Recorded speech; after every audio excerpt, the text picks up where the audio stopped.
MOJO Studios and another edition of the weekly video recap.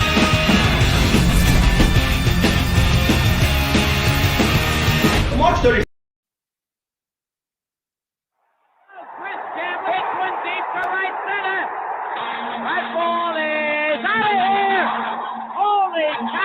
Down goes Frazier! Down goes Frazier! It's over the wall. It's a home run for Bucky West. Bumble. Giants have it. Lawrence Taylor struck the ball. Today, I consider myself the luckiest man on the face of the earth. 5 seconds left in the game. You believe in miracles? Yes!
with the players. Right, live, direct from hell's final.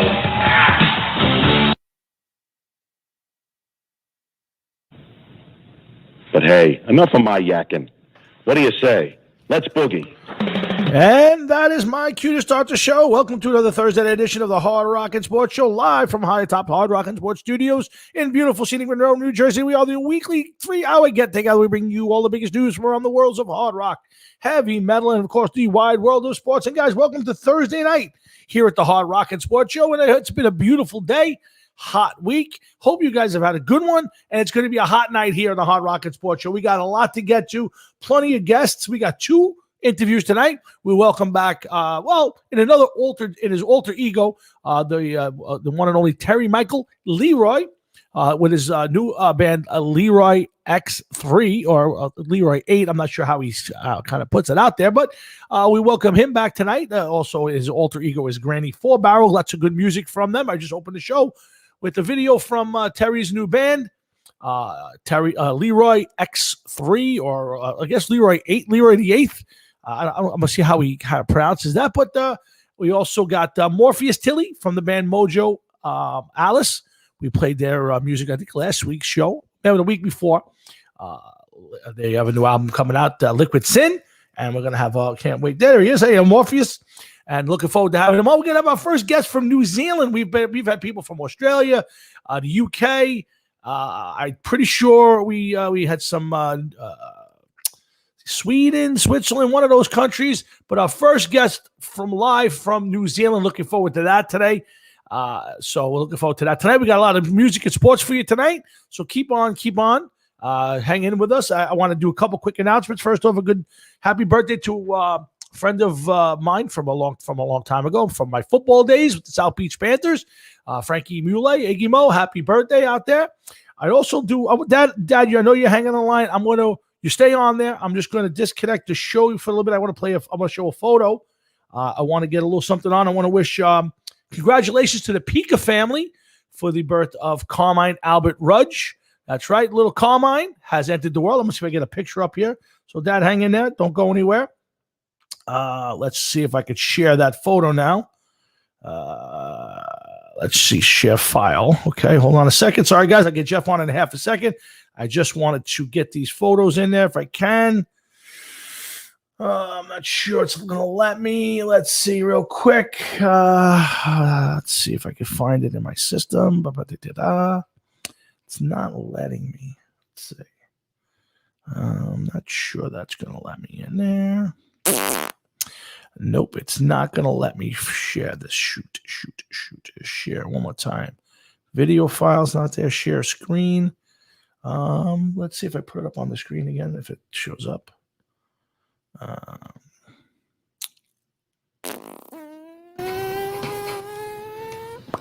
Let's see. Yeah, that's over there. Let's see if we get it centered up and brought over. Come on, man.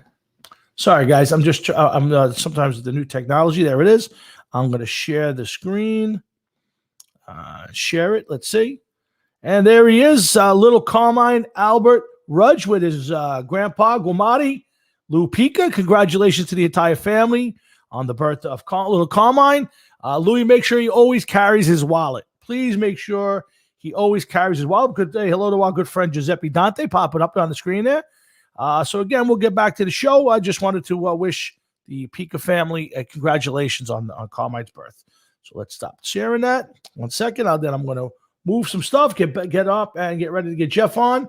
And we're going to share this again. Sorry, guys. It's a little tough here to get going and to do these things all by yourself. There we go. And okay, so let's start the show, guys. I hope you guys have had a great week. Again, remember, Morpheus Tilly from the band MOJO Alice will be our guest about 8:15 tonight. And, of course, our good friend Terry Leroi popping up about 7:45. In between, we got some baseball, football. We got a little basketball and hockey. And we got a big NFL treat for you right after Morpheus' interview. We'll do our top 10 things that Jeff and I are looking forward to in the NFL season, as really the last few minutes of relevant football news is this week. Once all the mini camps are over, it goes dark and quiet unless there's a trade, which could happen.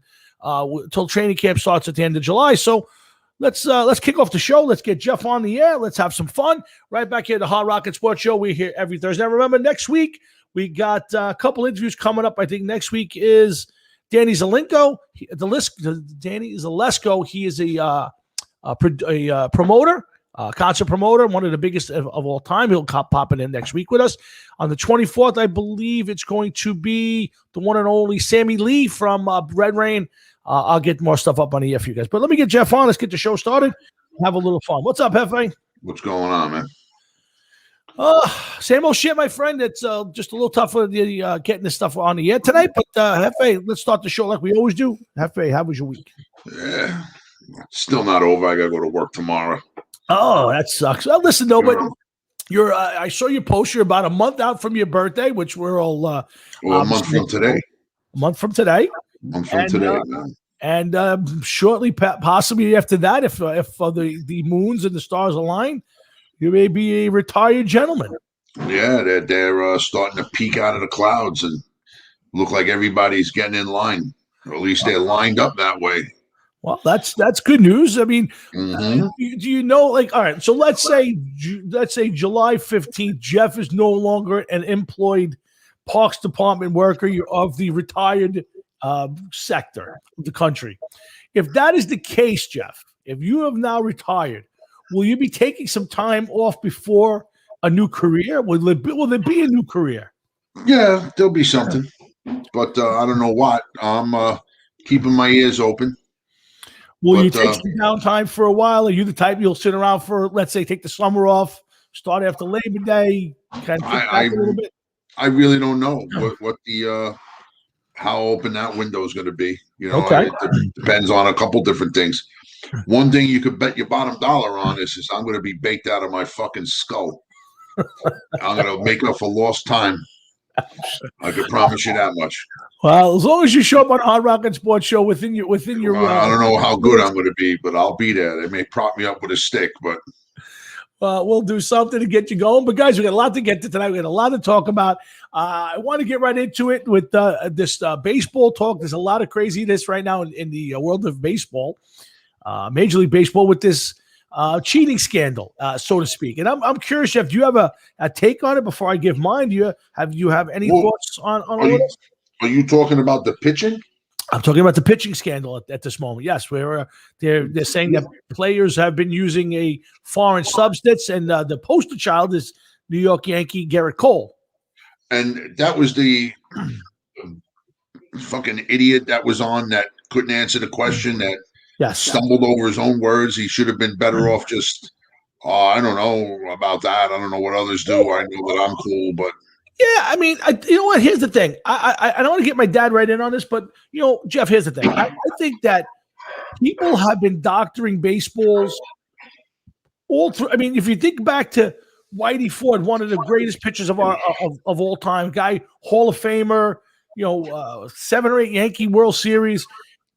The guy in his books admitted, you know, having the catcher cut the ball. He did everything he could to it. No, Gaylord Perry went to the Hall of Fame, you know, just blatantly, you know, telling you how he doctored the baseball. You know, to think at this point in time with that aghast, you know, that with that taken aback by people, and again, this is not about doctoring the ball. This is about getting a better grip on the ball. Do you think that this is a huge scandal? No, listen, there's people right now that are being passed over going into the Hall of Fame, considered cheating because of their involvement with steroids that was still legal right at the time that they were playing. Right. You know what I mean? So baseball has always been doing whatever they could to get the competitive edge. Yeah. I believe it was you that brought up a couple weeks ago. If it wasn't you, I can't remember who it was. So maybe they were talking on the show. I don't remember, but I believe it was you that said when you got a guy that's throwing the ball 105 miles an hour, but yet he doesn't know where that ball is going once it leaves his hand.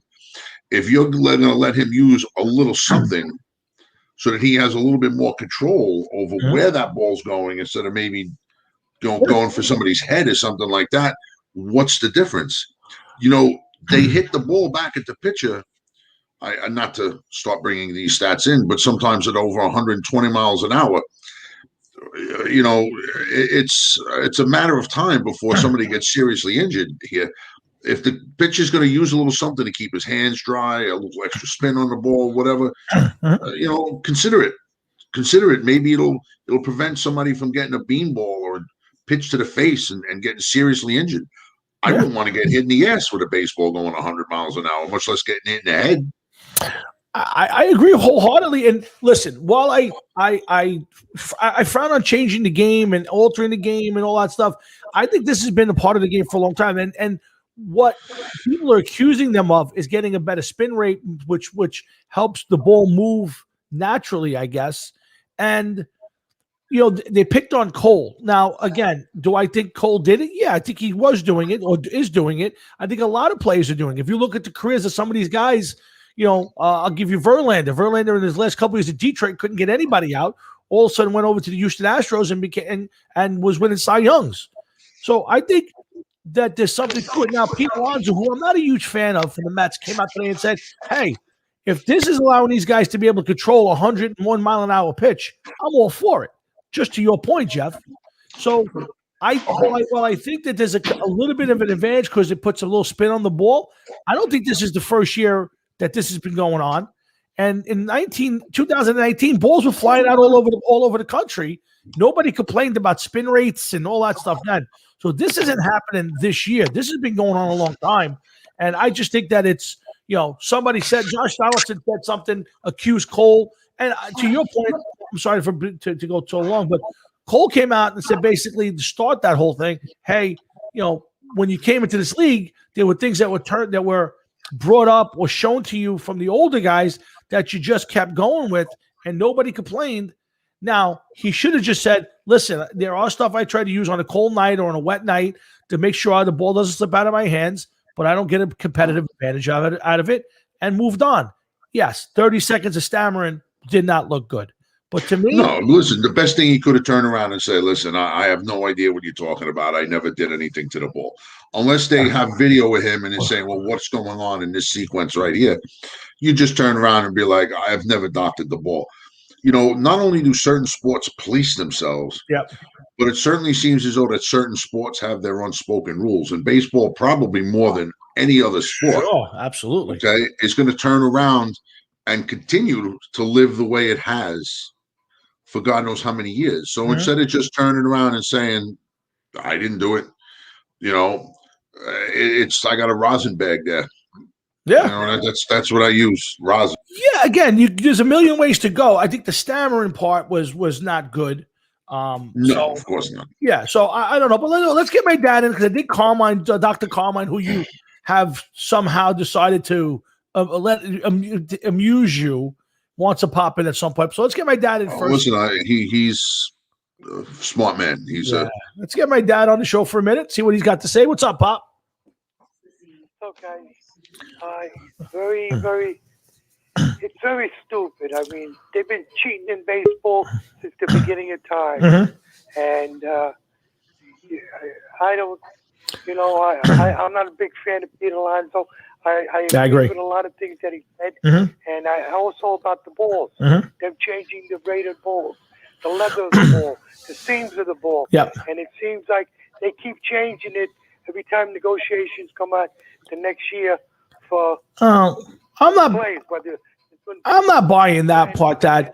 Well, now let me ask you this question. If that was the case, so last year, if they doctored the baseball and the balls were, they didn't want the balls, they wanted to slow it down. How did Lindor get a $340 million contract? 2 years ago, they wanted to keep the pitchers down, yet 2019, the balls were flying out all over the place, and Garrett Cole gets a $300 million contract. I'm not buying that part of it. Listen to what you're saying. This pitcher, when he got it, he's what, a pitcher? Yeah. Okay, so we're trying to get it for the hitters. Now the hitters, if you can make a pitcher look bad when he comes up to negotiate his contract, what's going to happen to it? It's going to get. Yeah, I think that baseball does mess with the balls every year somehow. I don't know why. All the other sports, the balls are the same. Yeah. Why is the batter allowed to have all kinds of stickums and all kinds? Why is he allowed to hold that bat? That Have it in his hand. It don't slip out. Yeah, I agree with you. I don't have a problem with it. I'm just saying. Yeah. This is all a crock of shit. I agree with you 100%. But I'm not buying that Major League Baseball is altering the ball, Jeff, to make free agency go their way. I think they alter the ball for some reason to either move the game one way or the other. I don't think it has anything to do with free agency. If they're altering the ball, I don't think it has anything to do with free agency either. Yeah. Maybe if it was a behind the scenes thing and they tell the clubs, like say a small club like Milwaukee, go after a top tier free agent, we'll give you an extra $500,000 towards TV rights or something like that. But I think that if they do it, maybe they say, last year there was 2,000 home runs hit. Way too many. We want to cut it down to like 1,750. Well, I think let's change the ball a little bit. Maybe I can see that. But I don't know why. Football, basketball, hockey, their pucks, their balls are all the same. I don't know why that baseball supposedly messes with the ball each year. To me, make the ball one way and then let the game adjust itself. Hey, you know what, Tom? It's very easy. Let me ask you a question. Yeah. I mean, with Tom Brady. Yeah. What was the big? If Tom Brady's the only one using that ball, what the hell is the difference? I agree. If he's got 15 pounds of pressure, I mean, because he's Tom Brady. If you're going to have a rule, make sure that you're able to enforce it. Yeah. If you're going to have a rule, and you can now take baseball, they have those oven mittens that you see these players wearing. Now, to me, that's cheating. You're adding 2-3 inches. Where does it stop? Okay. What if a guy gets a mitten, it comes out, and it's a foot long now? Okay. Well, You again, understand? I agree. Listen. Whitey, Elston Howard used to wear his wedding ring, which you were saying, and when he caught the ball, he'd go out to the mound and he'd dig a hole into it. And Whitey, listen, if you're a great pitcher, you're able to do that. If you want to stop it, you can stop it. Yep, I agree. Okay? I don't have a problem with it. Was fire and throw them out of the game, but they're not doing it. Nope. And then when something happens, they get caught. They try to blame everybody else. I agree. And I just think it's stupid. Yep. It's 6% of the rotation of the ball. Come on, man. If you can't hit a baseball, you can't hit a baseball. I agree with you 100%. Yeah, Jeff, you were going to jump in with something. Go ahead. Yeah, as far as the changing of all of the different things that you're saying, the basketball, football, and everything, hockey's just a rubber puck. There's not much that you can do with that. Right. Basketball, either the ball is inflated or overinflated, underinflated, whatever the case is, but God knows how many balls they go through. Football, as important, of course, as the ball is, it's in play. It's in play a completely different way than the baseball. You know what I mean? In baseball, you're throwing that ball to gain a competitive edge over somebody else. That person is looking to hit the ball with a competitive edge over somebody else. So I could see Major League Baseball, if they're sitting down behind the scenes saying, well, we're going to change the baseball this year. We're going to make it harder. So if we make it harder, it should be more home runs. We're going to make it softer. It should be more of a dead ball. Yeah, absolutely. Baseball's been a key there for years, sure. Once you're on the football field and the play starts, you either hand the ball off and then it's the runner and the blocker's ability, or you throw the ball to the wide receiver and then he catches it and then he runs and it's yards after catch. But baseball, if you really think about it, is really the only sport where that ball is such a, maybe hockey is, but is in such an integral part of the game because of the way that it's being used. Does that make sense to you? You know what I'm saying? Absolutely. I got you. Absolutely. And Dr. Thumb Chase is hanging in the bullpen waiting for this. We'll get him on in a couple seconds. Go ahead, Dad. Everybody knows when baseball buys balls, they take them and they rub them down with a mud. Sure. Right? It's supposed to be something from where Mississippi, I believe. Yeah. Well, what are you telling me?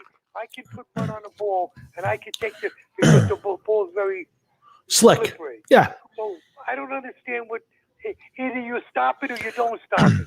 They knew this was going on. Oh, baseball is getting to be like a bunch of little girls. I could play this, I could do this, but if I get caught, it's this guy's fault, it's that guy's fault. Listen, stop it. I agree. Listen, I agree wholeheartedly. I find this to be ridiculous. I'm glad Cole came out last night and had a great performance, 6 innings, 9 strikeouts, shut the Twins down. a couple of good spots, and this will blow over. Listen, you can regulate anything you want if you're Major League Baseball, but to me, guys holding the ball so it doesn't slip, get a little more grip on it. I'm not buying into it, and I think this has been going on for 100 years. It's just somebody now woke up and want to make an issue out of it. So I don't have a big deal with that. I don't know. I just think it's so stupid. Yep. I think baseball's. No wonder why they're going down on everything. Yeah. Because they're ignorant. I mean, I don't understand. You got the owners that hate the players. The players can't stomach them, and without either one of them, they're not going to be millionaires or billionaires. Sure. So they should be working together. I don't understand. This should have been all done. You knew everybody knew something going on. Sure. Why wasn't this done before the season? Absolutely. Why do this in the middle of the seasons, right? Yep, absolutely, Pop. Owners trying to embarrass the players. Very good point. Come on. Very good point. Very good. Right. Thanks, Pops. Jeff, take care. Enjoy your Be good, week. Mr. Florio. Work out good if you retire. Yeah, it's open. You got it, Pops. I'll see you over the weekend. You can do it. Take care. Thanks, Pops. I'll see you over the weekend. It's my daddy checks in every Thursday night with us. Always brings a different perspective, or maybe a little old school perspective, Jeff. But now a different type of perspective is coming. I want to go first. And I hope he's twisted backwards beyond belief, and I hope he's pissing venom right now. Before he gets to piss his venom, I'm going to say this. I will tell. I thought I'll give him credit. The horse, the bull riding video, one of my favorites. I think the Maloik is full of shit. His team is a disaster only they're avoiding disaster because they're in a shit division. And for him to come out here tonight and blast my beloved New York Yankees, it shows me for one thing, Jeff, the guy's got a pair of balls this big. Carmine, I hope that you listened to everything that Tommy said. Once again, when I ask you to lay the hammer down in September, I hope you remember what he just said and do it, please. Here it comes.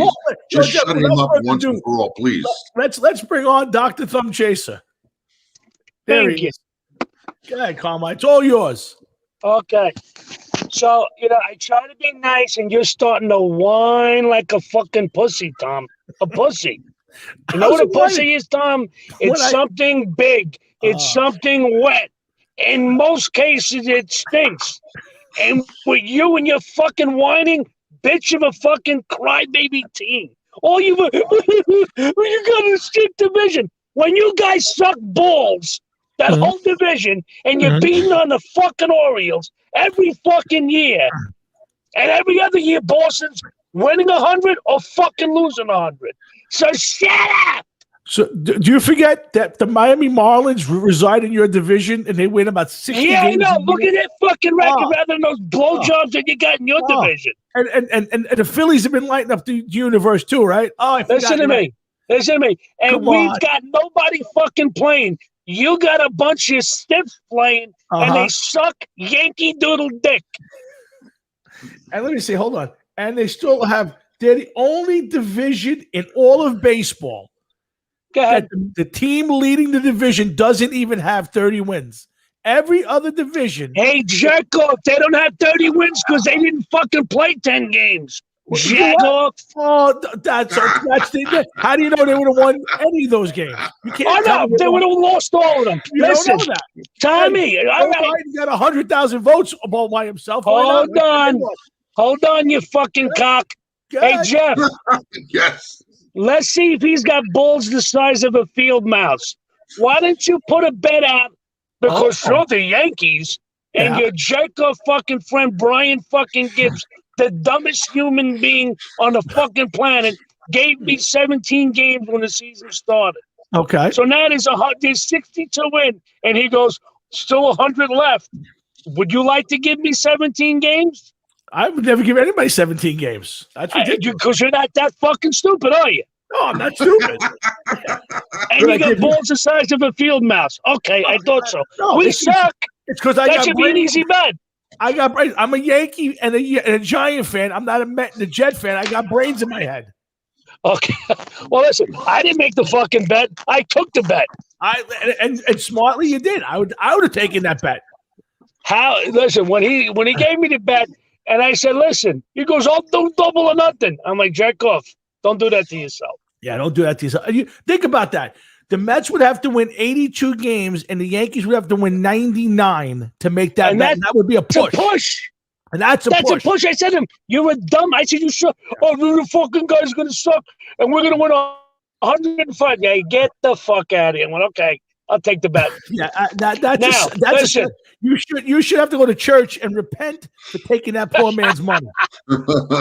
Listen, holy water. That's why they call me Dr. Thumb Chaser. He's getting the fucking 4-fingered Murray. He isn't getting 2 in a pink and 1, even though he has a pink after this fucking dumb bet.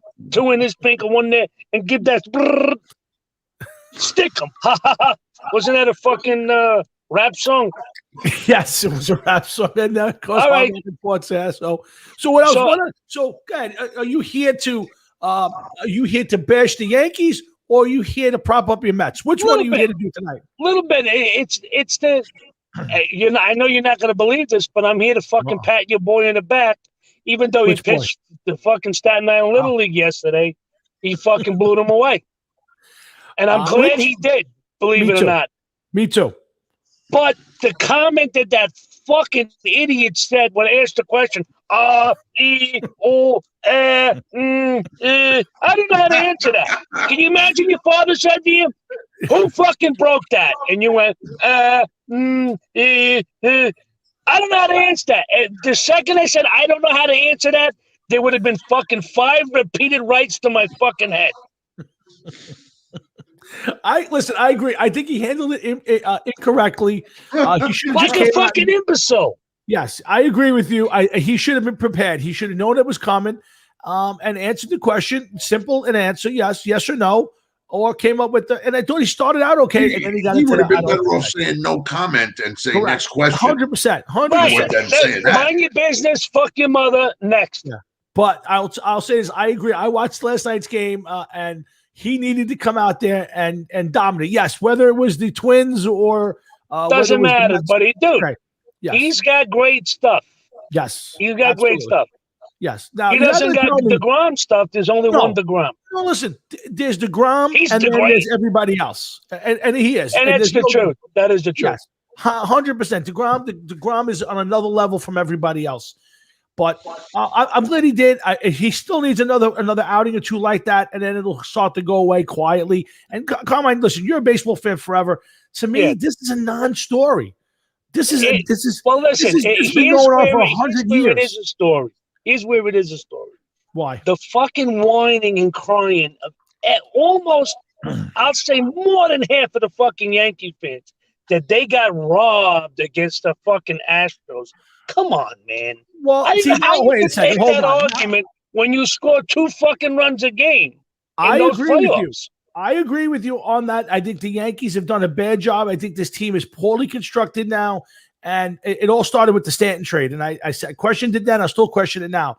I'll say this: the Yankee fan and the Yankees have nothing to say as far as losing that series, because you're right. They did not score runs in that series. They didn't score runs. That was the answer. Correct. But I don't let the Astros off the hook. I'm not saying, dude, I'm not saying let the Astros off the hook. Yeah, they what don't I'm saying is you can't paint that brush, fuck you Altuve, and all that other shit. And, when our guys cheat or take steroids, it's different. And listen, everybody, everybody's going to do what they can to get an edge. And I don't give a fuck. I'm not saying that's terrible, that's cheap. I don't give a fuck. They won their fucking championships. Yeah, they had guys with steroids. Big deal. So did most every other one. Correct. But again, when you're sitting in center field with a camera and you're banging on drums, I think that's where, to me, it's a little over the line. Did they win a championship because of it? I don't think they won a championship because of it, but it's still bad optics for baseball. It is. But here's the point, the part that I want you to put into your pipe as well. They still had their little fucking scam when Washington beat them. And they won all 3 games. Houston won all 3 games in Houston and lost all 4 games to Washington at home. So let me take ask you the guys fucking this. pound and I got you, but pound let me ask you this: if you found out in the 2015 World Series, which one New York team lost, I forget which team. Oh, that was the Mets. That's right. If fuck you your found mouth, out, go ahead. if you found out during that World Series that the Kansas City Royals had an earpiece in and somebody was in center field telling them the pitch coming, would it So bother you? what? I see now. See, I'll that's say my so point. what, because they had chances to win those games. I got you, but what if those chances? And that's what What if they had better if chances? they're fucking, if See, they're smart enough to able to do that, I got to be honest, Tom. When I caught and I seen someone fucking trying to steal his signs, I'd say to the kid, "You next time you look fucking back here, I swear to God, the next one's coming right at your fucking head." I agree with you, but Jeff, there's a line at some point that you have to stop. I listen. Stealing signs been going on 100 years, and yes, you have your justice for it. But Jeff, once you start adding electronics into it, you're altering the game. That's where I It's get fucking nuts. Listen, there's no arguing that's nuts. Of course, it's altering the game, Tom. But you want to know something? Until it's ruled that it's cheating and it's not allowed, what did they do wrong? You know what I mean? Yeah, but no, see, that is it more morally wrong at that point? No. Baseball right before that had come out because the year before the Red Sox had got caught with Apple iWatches, and baseball came out and said, okay, you know what? No more electronics. You cannot use electronics at all in the dugouts, in the bullpens. Right, You cannot the Yankees use did that, remember? No, it wasn't the Yankees. That was the Red Sox. The Yankees was against the Yankees. You sure you want to take a look into this, Tom? I'll give you the links. It was the Yankees first, and of course, there was one hand on their balls and the other hand going, okay, but just don't do this again. And then, yes, the Red Sox did do it. And they I don't remember the Yankee part. These fucking guys will always try to get an angle. That's my fault. I agree, but once Jeff, to your point, Jeff, once baseball came out and said no electronics, you cannot use an electronic device, to watch. You can't sit in the Yankee dugout or any dugout with an iPad watching the game or analyzing the pitcher. You can use pictures, you can do a lot of things, but you cannot watch live action. It's banned. If you do that now and you alter the game, Jeff, at some point you got to draw a line. And that to me, something, Tom. Think of what's involved with them trying to steal signs with electronics. Okay, even though it may give them an edge, by the time they figure it out, get the message from whoever's doing the stealing over to the batter, it's how much time is going to pass?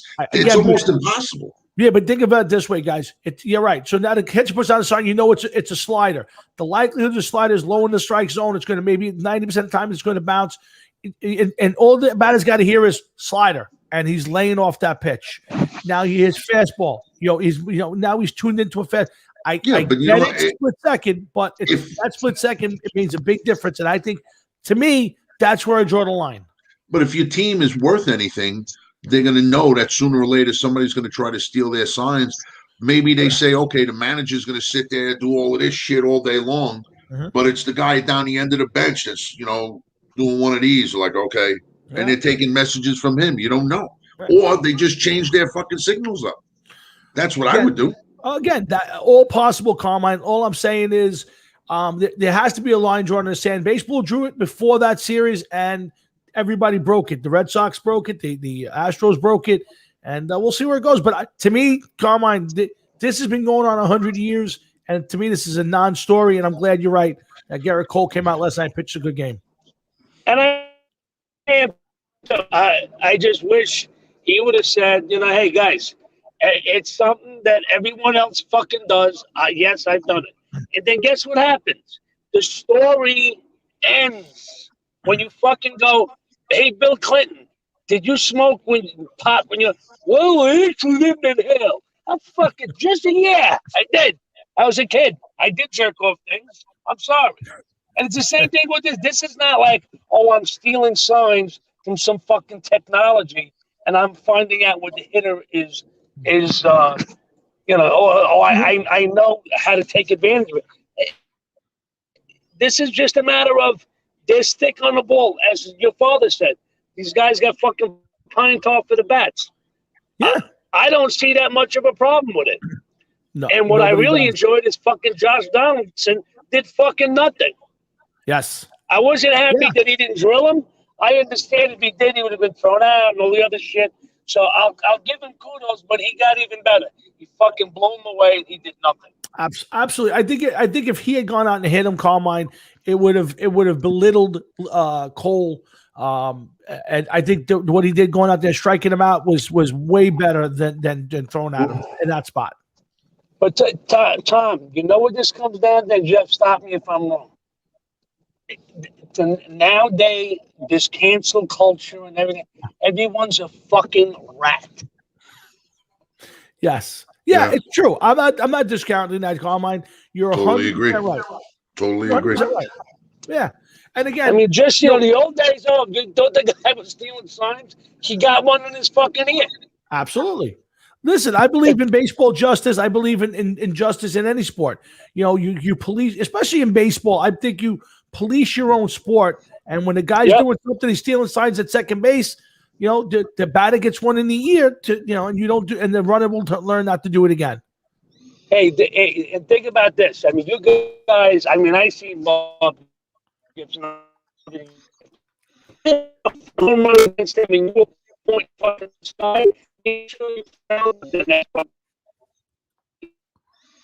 think we lost the guys like Drysdale. Drysdale dropped Frank Robinson twice and at bat. Yeah. Again, it's a different game. You didn't dig in against the Gibsons and the Drysdales, and those guys. You didn't dig in. You went up there and and nowadays it's a different ball game. We talk about this every week. I don't enjoy baseball the way it's being played today. Whether my team's winning or losing, to me, I find baseball today very boring. I agree. All of the things I love about the game have been removed from it. Well, I root for my team. I do. I don't watch as religiously as I usually do because I find the game boring from not just my team, but all of baseball's station to station and 3-run homers. Well, I'll tell you this, guys, and I'm probably going to do some tailgates this year, but I will not ever spend another dime to go into a game where the tickets are bought for me. I will never buy another ticket. I will never buy another anything. And I told my family, if you buy me something for my birthday or Christmas and it's the Mets or Jets, I'm fucking burning it.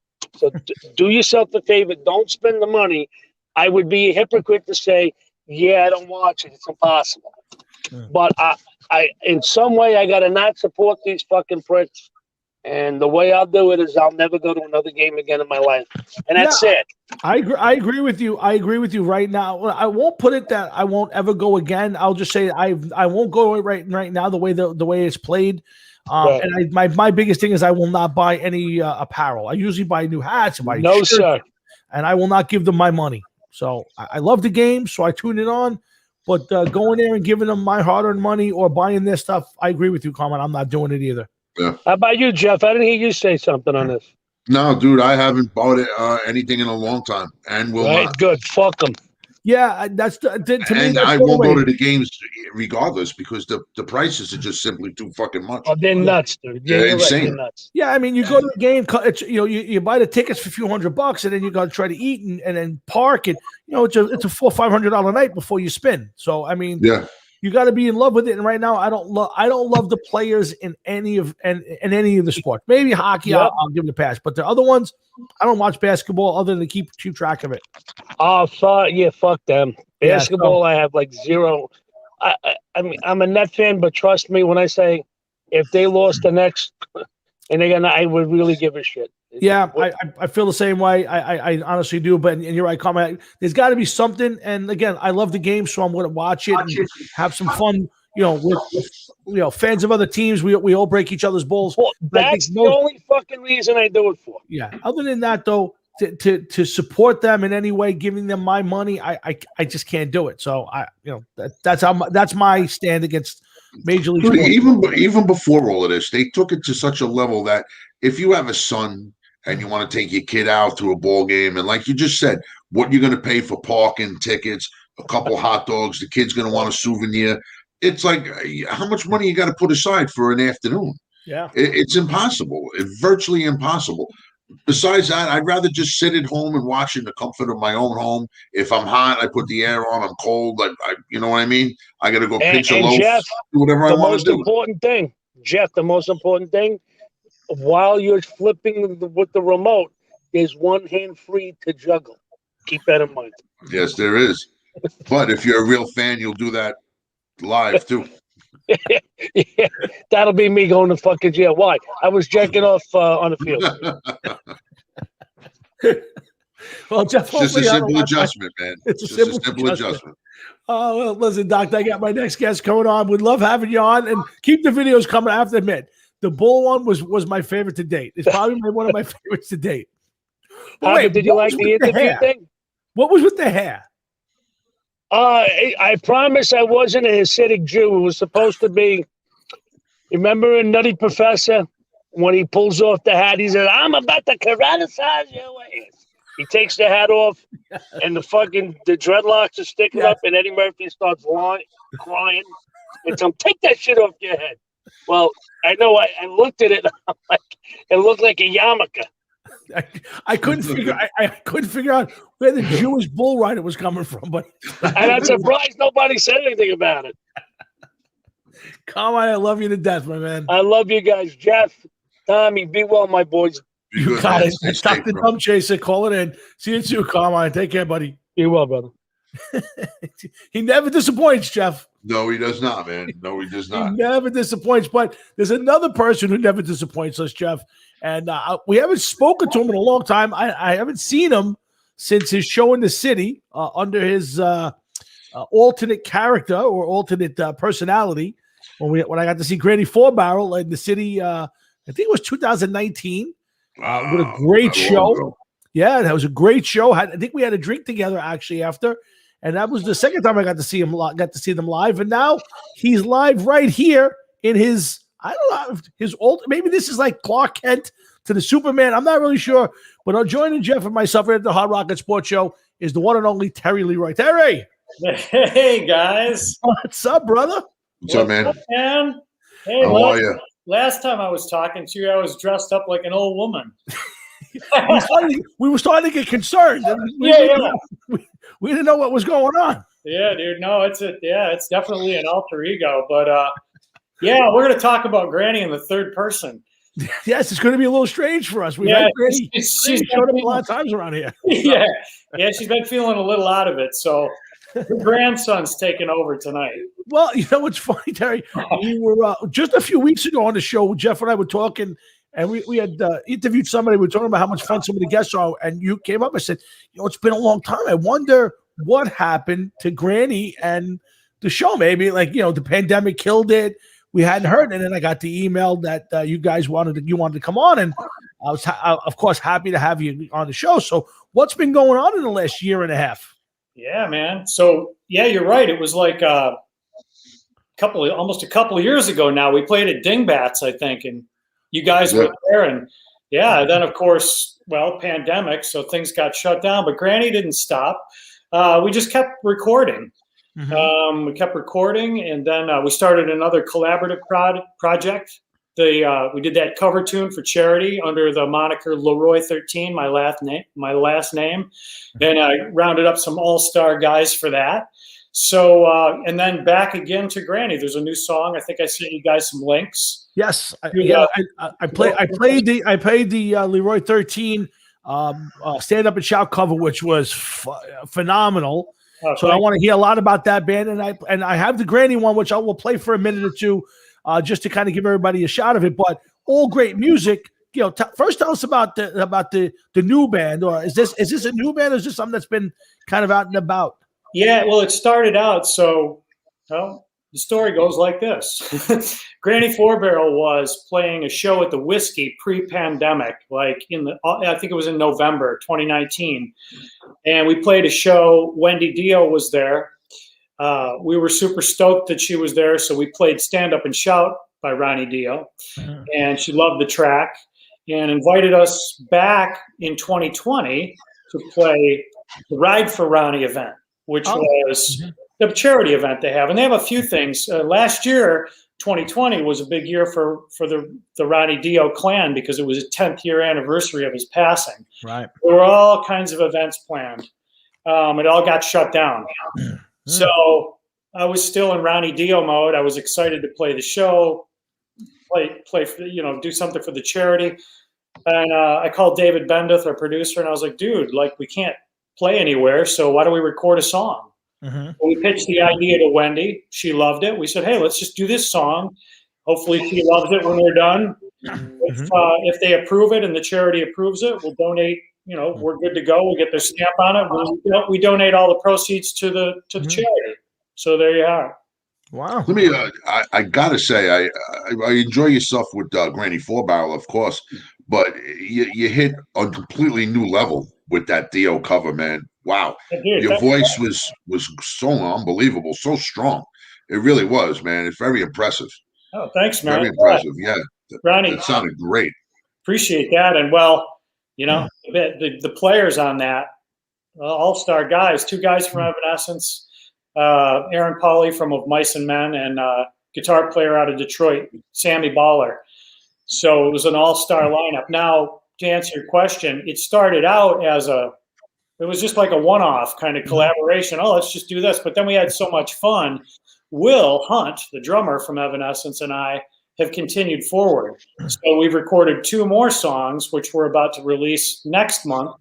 But this time we had so much fun with it. We said, you know what, why don't we we can record some originals too, and we're working on that as well. But why don't we get a couple covers? They're easier to put together, but let's pick old school covers that videos were never done for. And let's not do a Zoom style video this time. Let's actually do like a full production video, like Granny Four Barrel does, like, top shelf, do it pro. And we're about to do that as well. So you're going to see a couple more. So now I got 2 bands. Let me ask you, so when the time comes and you're writing songs, is there a different mindset for writing for each band, or do you write something and then go, oh, this belongs here? Like, how does that work for you? The latter, yeah.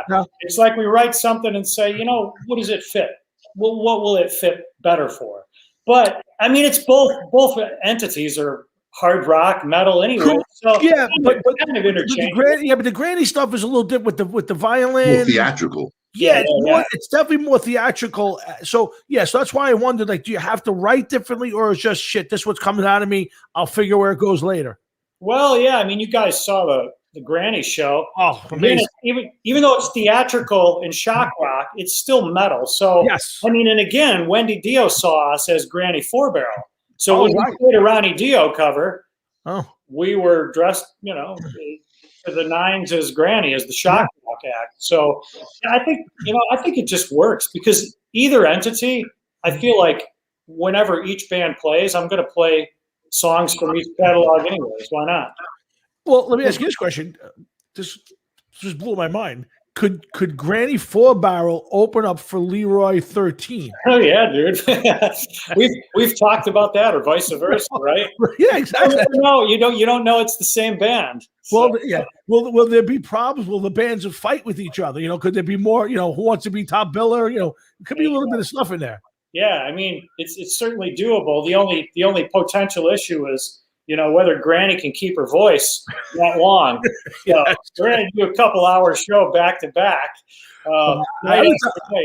I will tell anybody out there. Jeff and I saw Granny. This is going back, I think, 2018. Right. Jeff and I saw Granny at Dingbats in Clifton. Yeah, and in 2019, Nikki and I went to the city, and we saw Granny do the showcase. I can't think of the name. Was it Kingsland? Was it Kingsland? No, it was like the end line, the something end.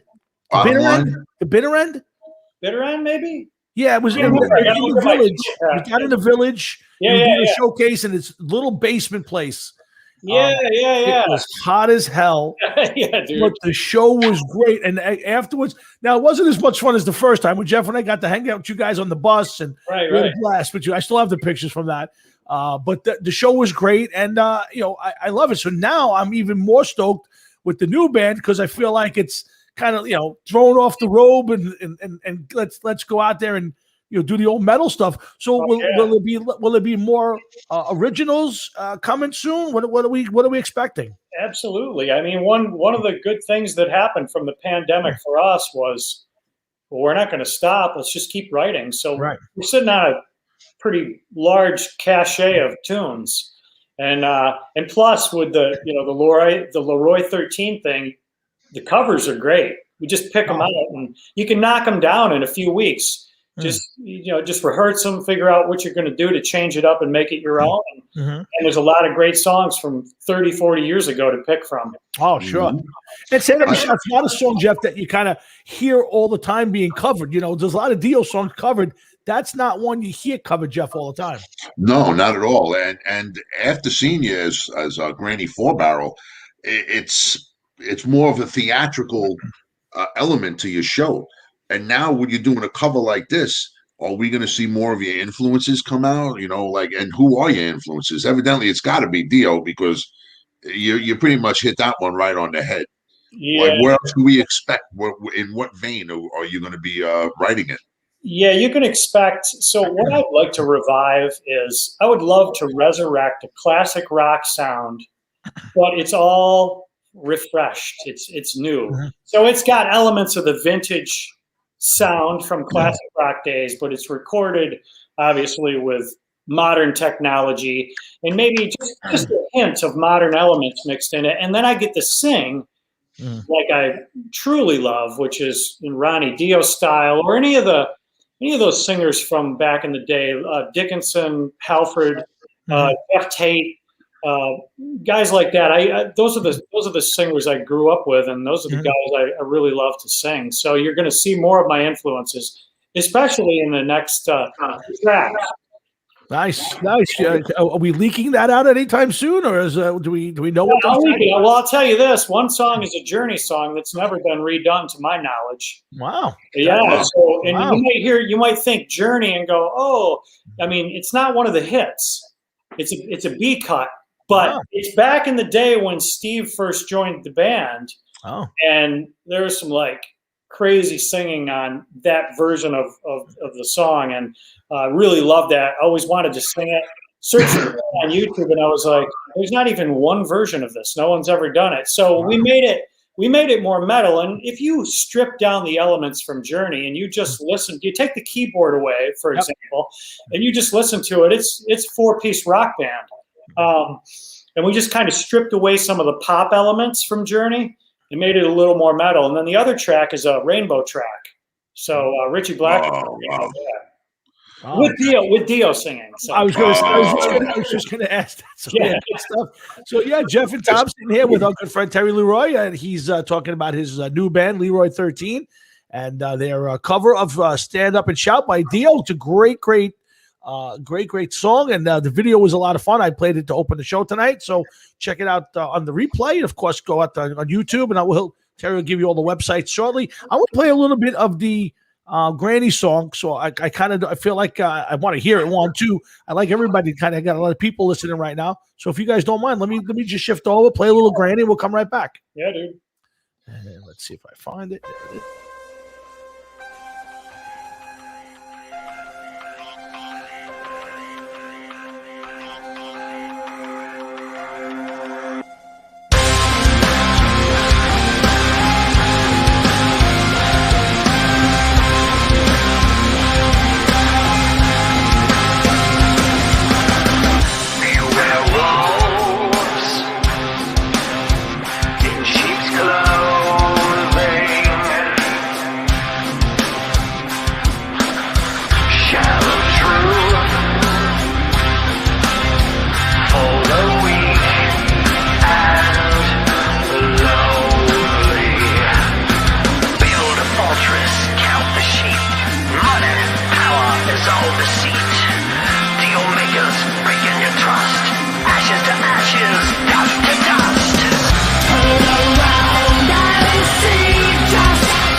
And we're back. I could have played that whole song 5 times. It wouldn't kill me. I gotta tell you, Terry, your voice is just it jumps off the page, especially when the alter ego is singing.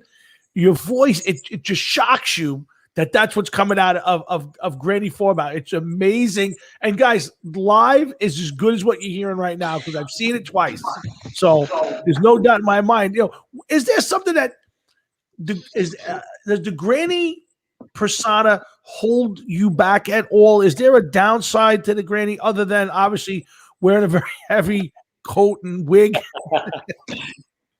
Yeah. Well, thank you for that, Tommy. I appreciate it. It was a lot of fun making the video. Granny's like, you guys know, I mean, it's like, I feel like Granny, there's a lot of psychology underneath Granny. I think it exemplifies the best parts of rock and roll. It's like freedom of expression. It's fuck you to stereotypes. It's like, it's rock and roll, man. It's unhinged. It's a shock rock. And I feel like, I don't know. In fact, I feel like I can get away with more with Granny than I can the rest of the normal guy, the serious rock guy. Right. So I love that. I think that completes my personality. So yeah, I guess I'm fucking crazy. I have a split personality. I need to be 2 people. I need to be me and an old woman. Well, listen, we aspire to be a lot of things around here. I'm not, I don't know if I put that one in there, but what the hell? Whatever makes your day go fast, Terry, I'm all for it. So, I don't know. For me, I think for the last thing is, how do I say this? All right, the bands. So with the Granny, I've seen 2 different versions of the Granny band. How important is it for you, chemistry-wise, to keep the same people, album to album, recording to recording, show to show? Is it important, or to you, is it just give me good players and we'll make it work? Well, honestly, if I had my choice, I would always just keep the same band. I love the whole band atmosphere, the team effort. It's hard to do, especially these days. And when the musicians are all working musicians and they're in multiple projects, just trying to make ends meet, it's really hard to do. But one constant in Granny Four Barrel that's really important to me is that violin player, Chase. He's vital for just that added quirkiness and that other visual element, because you don't generally see a violin player in a metal band. But yet I think it's very metal. And you saw him play Eruption from Yes, absolutely. Oh my God, absolutely. The guy's a fantastic player. And you think of a metal band and then I don't see a bass player. I'm like, wait a second. I see a guitar player, a fiddle player. What behind the bass player? And all of a sudden there's no bass player. I know. Nothing against bass players, Jeff. I mean, nothing. Seriously, when we went to, I had a version of Granny Four Barrel that had been performing. This was a few years back. We were recording down at Kennesaw, Georgia, in Jesse James Dupree's studio. And that band broke up. So I was like, okay, so who are we going to get? So I had Chase. So we still had the violin. We had the violin player. Actually, we did not. I had to get another. So the band, we had a different grouping. One person that we couldn't fill quickly was the bass player. But that's okay, because we said, well, we'll just have the guitar player play the bass parts and we'll figure that out later. But then we got used to not having the bass player, and we weren't ready to make a choice yet. So when we went out on tour, we said, well, fuck it, just play it on a backing track. And then we were like, hey, it used to be a 5-piece band. Well, now it's only 4, and that was easier for touring. So we just did it that way. But again, I mean, if I had my choice, I would just have a bass player. And I love to keep the same guys when I can. Okay. But it's not the be end all. If you got to go out there with a new group of guys, they're all talented musicians. They pull it together. Absolutely. As long as they buy in. Jeff, you got something else for Terry? No, not right now, man. Okay. So Terry, so what's up next? Okay, are we pushing out more songs for one or the other? Are we getting on tour? What's coming up the next few months that we can be looking forward to? Yeah, so management's working, talking to promoters, agents. We're working on a tour. I don't have anything yet, but things are starting to heat up, as you know, out there. Oh yeah. I mean, they fired up like just a couple weeks ago. It was boom. Now everybody's out on the road. All the shows open back up. The next thing you're going to see is a song from Leroi 13 with a video, like not a Zoom video, but like a real video. Okay. So sit tight for that. And I think what we're going to do is just kind of jump from one to the other project. I mean, why not rotate? Sure. Works. We're having fun with it. Granny 4-Barrel runs its course on a single, then we insert Leroi 13, and then just keep going. Are you afraid that one is going to take away from the other? Like if you start to ride a high and you're leaving the other behind for a while, you'd be like, I got to go pay attention to this one. It's going to take away from the upswing of another one, so to speak. Well, I haven't thought that far ahead. I feel like what'll happen is whichever one catches fire the most, that's going to get most of our attention, and we could circle back. Yeah. Because when one becomes popular, well, by virtue of that, hopefully the other one does too. So when the one runs its course or it's time to stop touring, it's like, oh, we could still keep going with this now. And hopefully the fan base is increased enough to bring some other folks over to the other project. Yeah. Yeah. Oh, I agree wholeheartedly. You know, being a Granny fan, now hearing this, you got me on both. So yeah, I can see how you can definitely cross over because it's metal. Whether it's the same metal or not, it's still metal, and your voice is constant between the two. So if you're a fan of one, you can't help but be a fan of both. Oh, that's cool. Well, that's the hope. Well, we hope it's a big success, and now hopefully. Things stay as they are, and people get out there, and whether you're vaccinated or you're not vaccinated, get out there and spend some money and support the bands, as we always say out here, and have some fun. Hopefully you get out there and do some summer tours, maybe by the fall, at the very least, you're out there playing someplace. We'd love to see it. Of course, if you get in this area again, I'm coming out because I support your stuff. I love it. Well, we love you guys, and I always appreciate your support. We've had some great interviews. And we'll still have some fun, man. I'm looking forward to it. Yeah, we'll have to just decide show to show whether we bring it on Granny or we bring it on Terry. We'll have to have some fun with that, Jeff. There you go. Well, yeah. We hopefully next time we get Granny back on again. She was a lot of fun, and can't ask for anything more. That was some great shit back then, man. Yeah, dude. You remember that Valentine's Day? Yeah. One weekend? That was so bad. Yeah. Good stuff, man. We still talk about that off the air all the time. So. Hey, Terry, where can people keep up? You have a website? You got any social media? Where can people find out about both of your projects? Yeah, all the social media templates, all the streaming platforms. Just Google Leroi 13, my name, or Granny 4-Barrel. And it's all there. Instagram, Facebook, Spotify. Awesome. Websites, all of it. Beautiful. Terry, listen, we wish you tremendous success. You're a good guy and an amazing talent. We have no doubt that you're going to be doing some big things in the near future. We hope to be part of it. And obviously, anytime you're in this area, please let us know. We'd love to come out and see you perform like we have in the past. And please don't be a stranger. We love having you on the show. Well, thanks again. I appreciate all the support, and I love you guys. And I'm looking forward to seeing you again. And do us a favor. Say hello to Granny for us. Oh, absolutely. Hey, by the way, I got a signed picture from Granny. I need a signed picture from you for the studio when you get a chance. Oh yeah, dude. I'll send you out some info. Maybe you can kick something back this way. That sounds good. You're the best, Terry. Enjoy. Good luck, and please stay in touch. Have a great night, guys. You too. Later, man. Be good. Terry Leroi 13, Granny 4-Barrel. That's out there. Jeff, good guy. Yeah. It was a lot of fun, man. Yeah, good guy and great.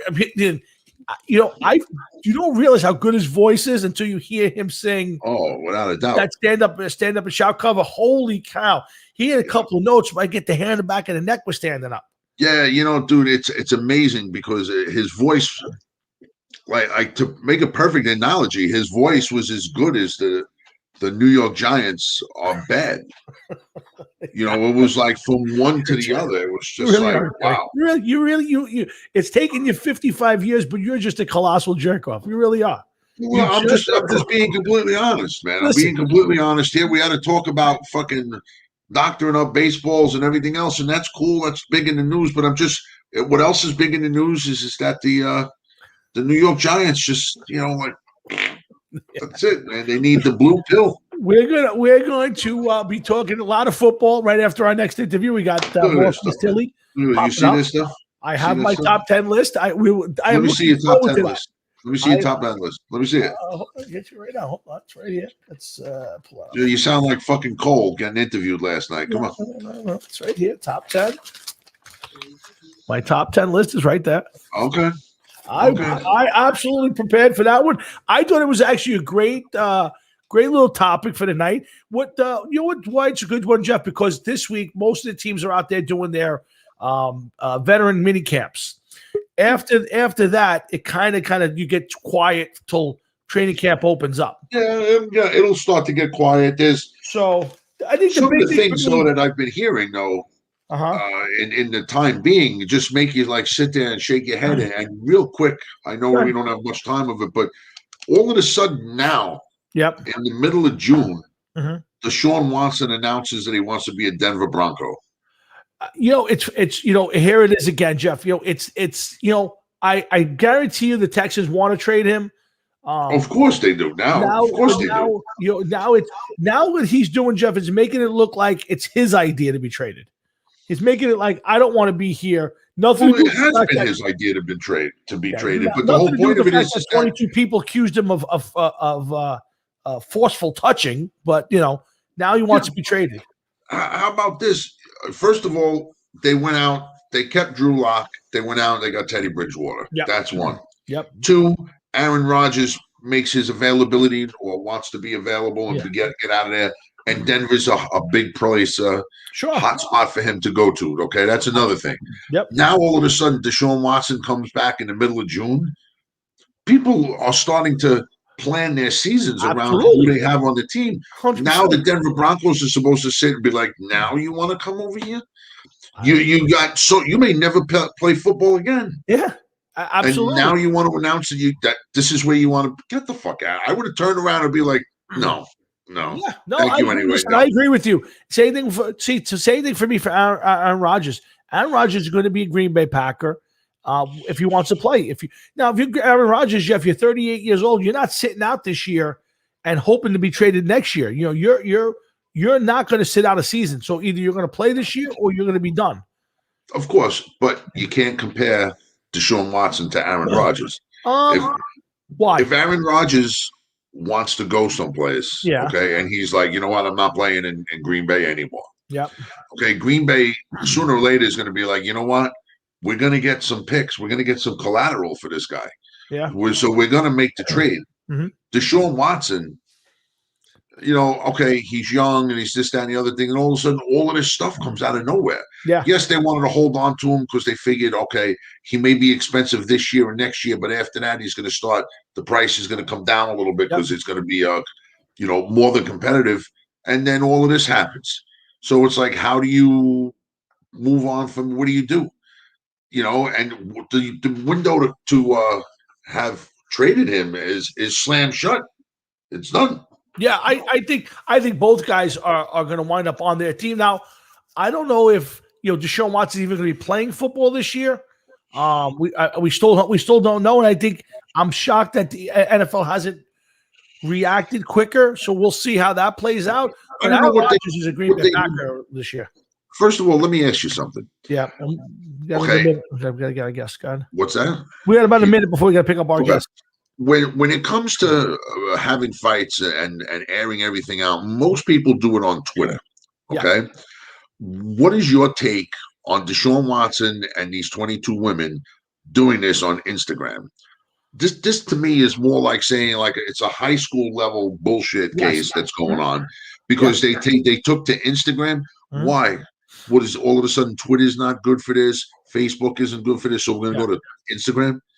You know what I mean? Like, I get it. If this is a real case, it shouldn't be. This should not be out in public. Certainly shouldn't be on social media. Listen, it never should. It never should. But it's the point of the platform that you're going on, which is Instagram. Are you serious? What are you going to do? Post pictures of yourself not touching anybody? You know what I mean? Yeah, no, I get it. It's ridiculous, and that's why I think NFL needs to step up, Jeff, quickly and make a decision. Deshaun Watson's playing. He's getting a suspension of 3 games. Dude, you know what? Even the NFL has to be turning around thinking to themselves like, What the fuck do we do here? 22 women, but yet some of them didn't want to be exposed, but now they got to expose all of them. Everything is being fought and argued about on Twitter. 1 minute they're coming up with settlements. Next minute, no, they're not talking settlements. Yeah, and it's going to be not going to hit the courts until next year. So that's the big problem. I honestly, you know what I think? I don't know if the guest is on there yet, but I'm going to tell you right now. I'm going to pick him up after you finish your comment. Real quick. All right. I think that the whole decision is based on race at this point in time with everything that's going on. Okay. That's one thing. I do, because if they're wrong, they're going to look racist. If they're right, well, then they're going to say it was a witch hunt. So I think they have to go as slow as they can and let it unfold. I don't think they could do anything at all at this point in time with life the way it is any sooner. But the problem is then you're letting them pitch, and then you're going to have the women's groups, the Me Too movement, screaming and yelling that he's. They haven't screamed and yelled yet, Tom. I got you. He's not playing football, earning money yet. Once he starts earning money, don't forget, Jeff. This case doesn't go to court till then. We start taking depositions till next year. So, well, they're not taking his till next year. Correct, but that's the main one. So that means, does NFL let him play? The girls are going to be going starting September. Oh, absolutely. But so are they going to have him out there playing football every week, getting, let's say his team is winning, he's making millions of dollars, and then he's going through this? Baseball, except he ain't going to be playing. I agree with that. I think football is eventually going to hold him out, because they're not going to want him to be fucking injured, because one way or another, I think he's already played his last game for the Texans. I would agree with that. The question is, for how long is he on the commission is exempt list for this year, and then after this is all over, they suspend him for a year? I mean, theoretically, dude, look what happened to Antonio Brown. The motherfucker's got a Super Bowl trophy. Yeah. So what does that mean? So there's a few more girls this time around. Okay, and I don't mean to say it that way because it's bullshit, but I got what it is. I got what you're saying. But listen, let's get to our guest, please. Let's get to our guest, and then we'll come back to this. We got plenty of football to get to. We'll talk about LeBron. I want to talk. Let's see what else I got. LeBron. We got the Yankees and the Mets. We got the basketball series. We got the Islanders 4 wins away from the Stanley Cup Finals. So we got a lot of sports to get to. We're going to get it all in tonight. But first, we're going to bring on our guest. He's from a band signed by one of our, probably our favorite record label. Everybody down at the RFL Records, Jeff, you know how much we love the RFL Record label. They're talking the Fast Lane Show every Wednesday night, 7 to 9. Make sure you check them out. It's a great job. John does an amazing job, and once in a while he has that other guy, that other character, Doug, on. They do a nice job together. But we have one of their bands on. We played their video a couple weeks ago, Dirty Mary, from the band MOJO Alice. And of course, Jeff, this is our first band live. He is tomorrow. He is so in the future. He's tomorrow. I wonder if he could tell us who's going to win all the games tonight, because he's tomorrow, Jeff. So he can give us a heads up. You worry about those fucking games. If he's going to tell me anything, it better be some lottery numbers. Yeah. If he ain't got lottery numbers, I don't care who wins the games tonight. Well, let's have some fun with our friend Morpheus Tilley from the band MOJO Alice, and he's sitting somewhere in New Zealand. Morpheus, welcome to the show. What's up, man? Yeah, I'm in Wellington, New Zealand. Wellington, New Zealand. So tell us a little bit about Wellington, New Zealand, and New Zealand itself. We know nothing. So tell us a little something about what's happening in New Zealand right now. Well, it's our capital city, so it's where the Parliament sits, and it's on a good day, it's probably one of the most beautiful cities in the world. And when there's a southerly storm coming through, it's hell on earth. It's cold as hell. So it's sort of good and bad place to live, but people are great. It's a great place. And it's funny when and this is not obviously a knock on in New Zealand. I mean, but when I think of rock bands and bands of your ilk, New Zealand doesn't jump off the page at me. No. So how does a bunch of people? I know you got yourself and Brody and Jem and I want to say it's Matty Ray. Okay. I know that. So how do you four get together and create the great music you guys do, being from New Zealand? Tell us a little bit about the influences. What were you guys listening to that got you to where you guys are today? Well, there is a rock scene in New Zealand, but it's really, we're more a country that's into reggae and dub and sort of drum and bass. you know, sort of stuff like that. And with the vanilla crowd, there's Fleetwood Mac and Elton John. So there's plenty of people that like that sort of stuff. But the rock stuff, yeah, there's plenty of rockers in New Zealand, no doubt about it. And AC/DC always sell out their stadiums here when they play. So there's a big following. But for us, we got together, as you do, just, you know, ads on the internet. And so Jem and I hooked up. And then Brody came on board, and then we got Maddie in about 2 years ago, or over 2 years ago now. Yeah. So tell us about the influences. What's the influences for you guys growing up? So is there a lot of rock bands coming through? If the music there is more reggae, it's more vanilla. How do you guys get the influences you got? Like, where are you listening to AC/DC? What are the other bands you guys grew up listening to?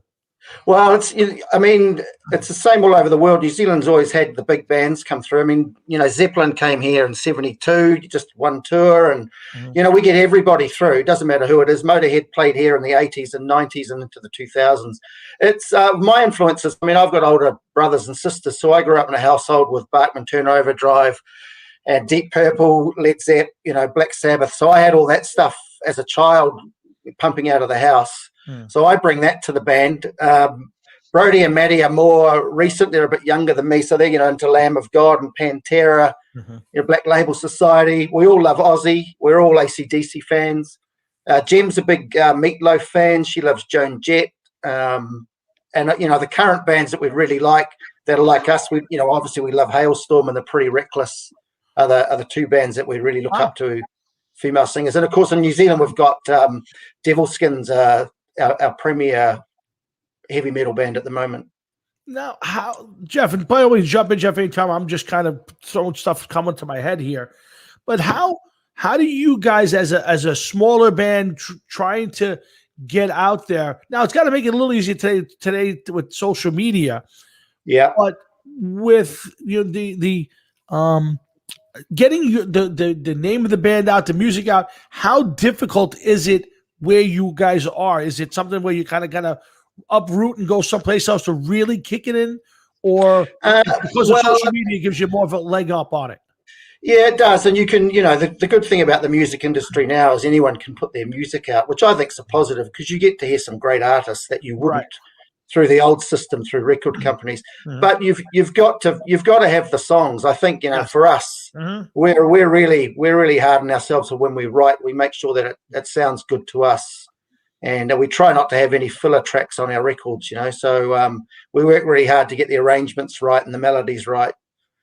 So far, so good. But I just think it's all about the quality of the product, you know. And you've got to have a brand, and we feel we've got a little niche in the market. I mean, Jem's voice is just, she's just got an amazing voice. Oh, absolutely. You know? Absolutely. And yes, it does stand out. And I think that's the problem.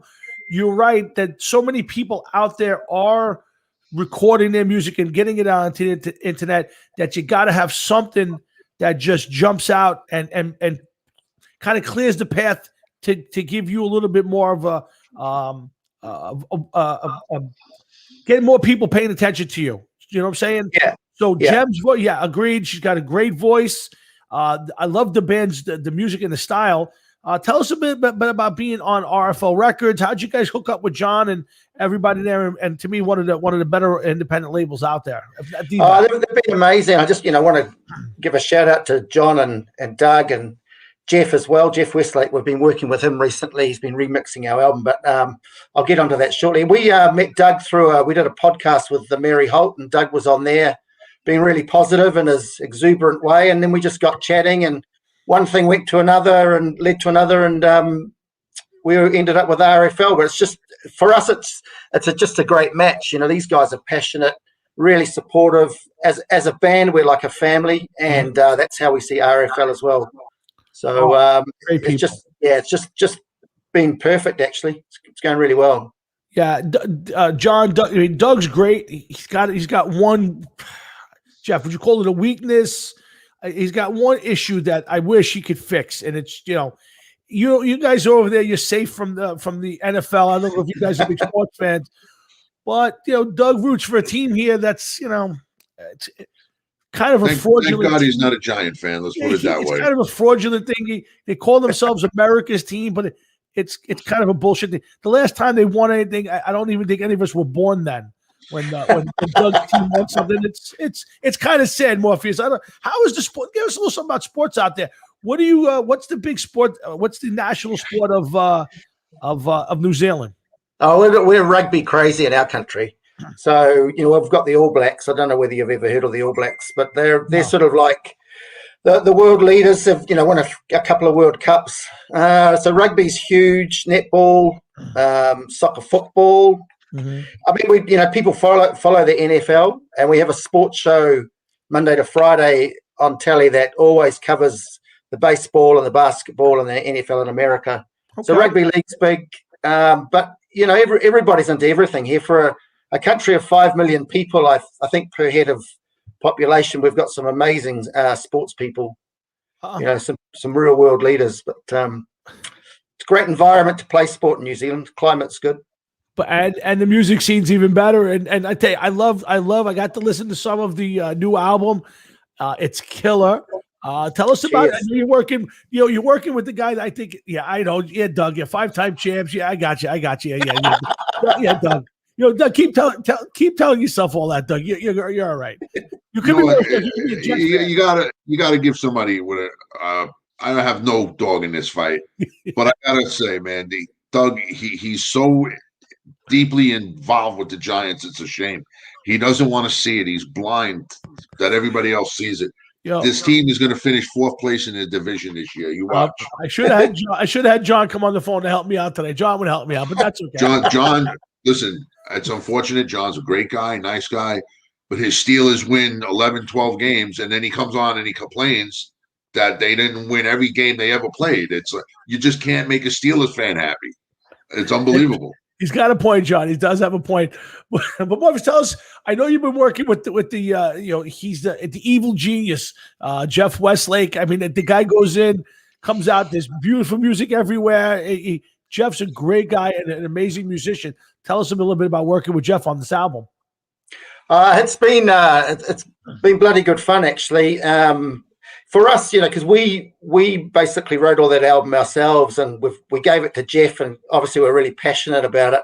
And he's come back with some really good, fresh ideas. But the sound, sonically, my goodness, the album's got a big, huge pair of balls now. It's just got big, kick-ass drums, and Jim's voice, Brody's guitar, Matty's bass just pumping through. So I was just having a listen to Dirty Mary on iTunes this morning because it's just been released.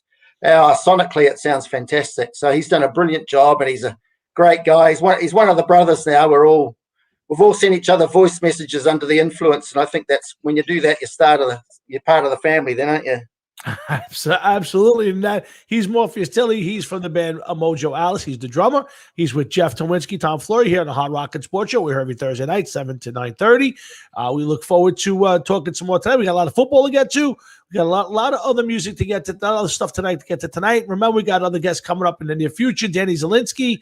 We got Sammy Lee from Red Rain.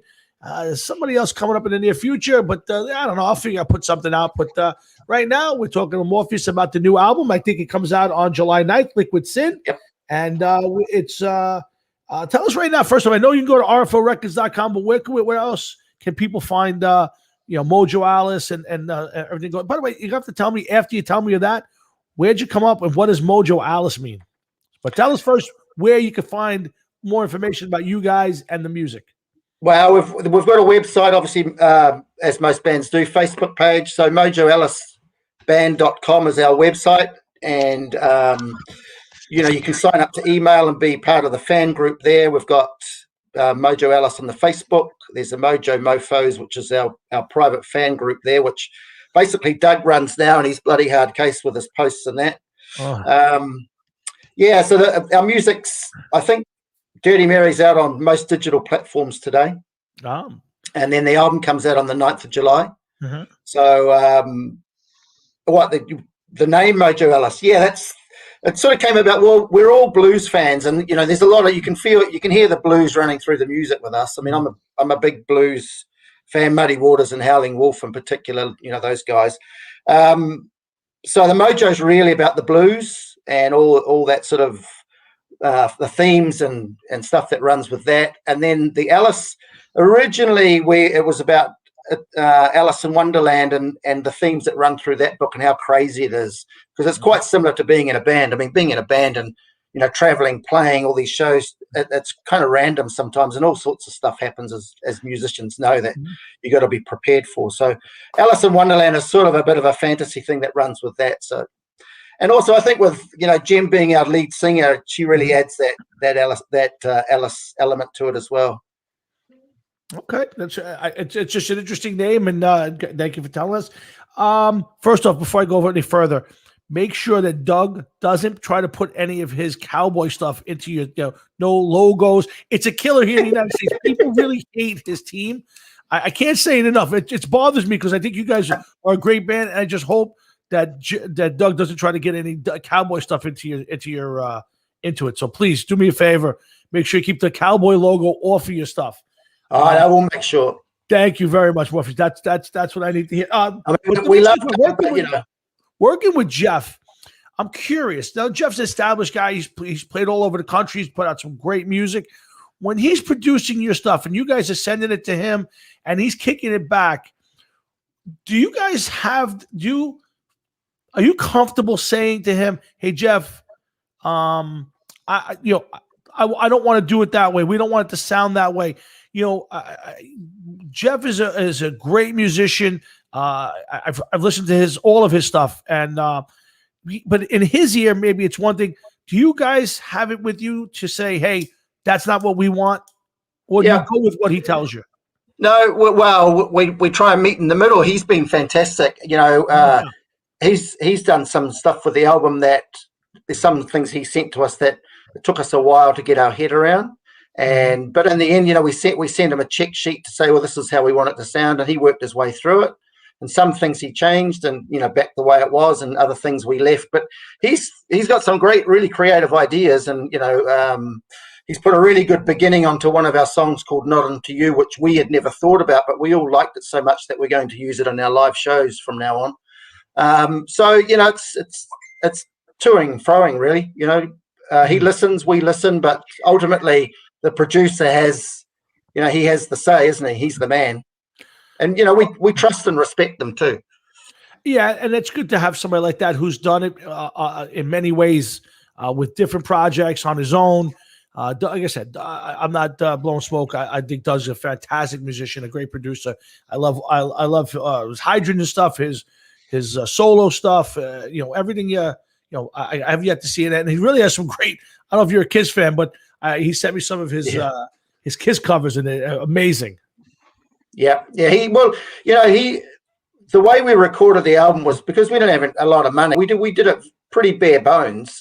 So he got these stem tracks to work with, and he's worked his ass off. I think he's gone through a lot of screwball whiskey to deal with the pain and the misery we've given him. But sonically, he has made this album sound huge. And as the drummer, my drum sound, I couldn't be happier. It's perfect. My bass drum is just mega. Just the way I like it. It's clear and punchy and loud. So he's got skills right there in those magic hands of his. Well, he certainly does. And he is. And I'll tell you something. It sounds great, Doug. I want to thank Doug for getting it. I break Doug's balls. He's a great guy. Along with all the people at RFL, I've yet to meet anybody at RFL Records that I wouldn't say aren't great people. So thank you to everybody down there for supporting the Hard Rock and Sports Show by sending us all these great musicians and letting us hear some music beforehand. But so Morpheus, so the album comes out on the 9th. Yep. I don't know what's going on in New Zealand, but are there concerts going on? Is there stuff happening where you guys be getting out and do some shows locally? And is there any talk about getting you guys off the island or off whatever New Zealand is and getting out here, getting someplace to play some shows? Yeah, we've New Zealand's been sort of open for live gigs probably from August last year. Mm-hmm. We've been, we're a small country. We were able to get on top of the COVID thing. So clubs and bars have been open. So bands are touring, and some comedians are coming over and doing their 2-week isolation and then doing tours. So there's one-man bands, and there's the bigger bands are coming through soon. For us, it's about probably looking into next year because we're currently writing for our next album, which we're hoping to get out at sort of early next year. So we're working with Jeff on that now. So we've gone from our previous album, which he's remixed and remastered and made sound amazing, and then we've got new tracks that we'll have ready to go at the beginning of next year, or early into next year anyway. Outstanding. So the new album's not even out yet. You're already working on the next one, and you got plans for that. And then hopefully things will be wide open. And with some help from the people at RFL, you guys will get out there and play the stuff live. I can't wait to hear the next set of music, and I can't wait to see you guys play live. Hopefully, we'll get that down the road.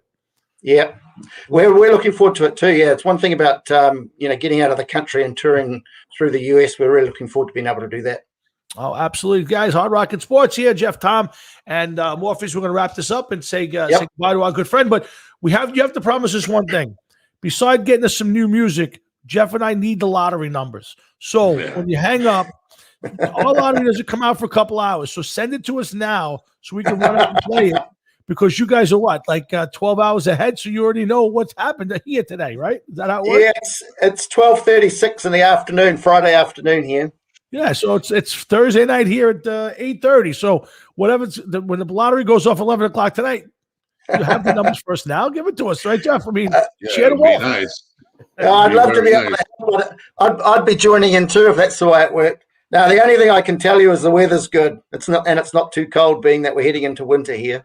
Yeah, it's hot as hell here. It's been 90s out here, Morpheus. But that's what happens when you get close to the summertime here in the New York area. But listen, we love the band. We played the Dirty Mary to open up. Once everything's officially out there, we'd like to get some more videos, play them before the show.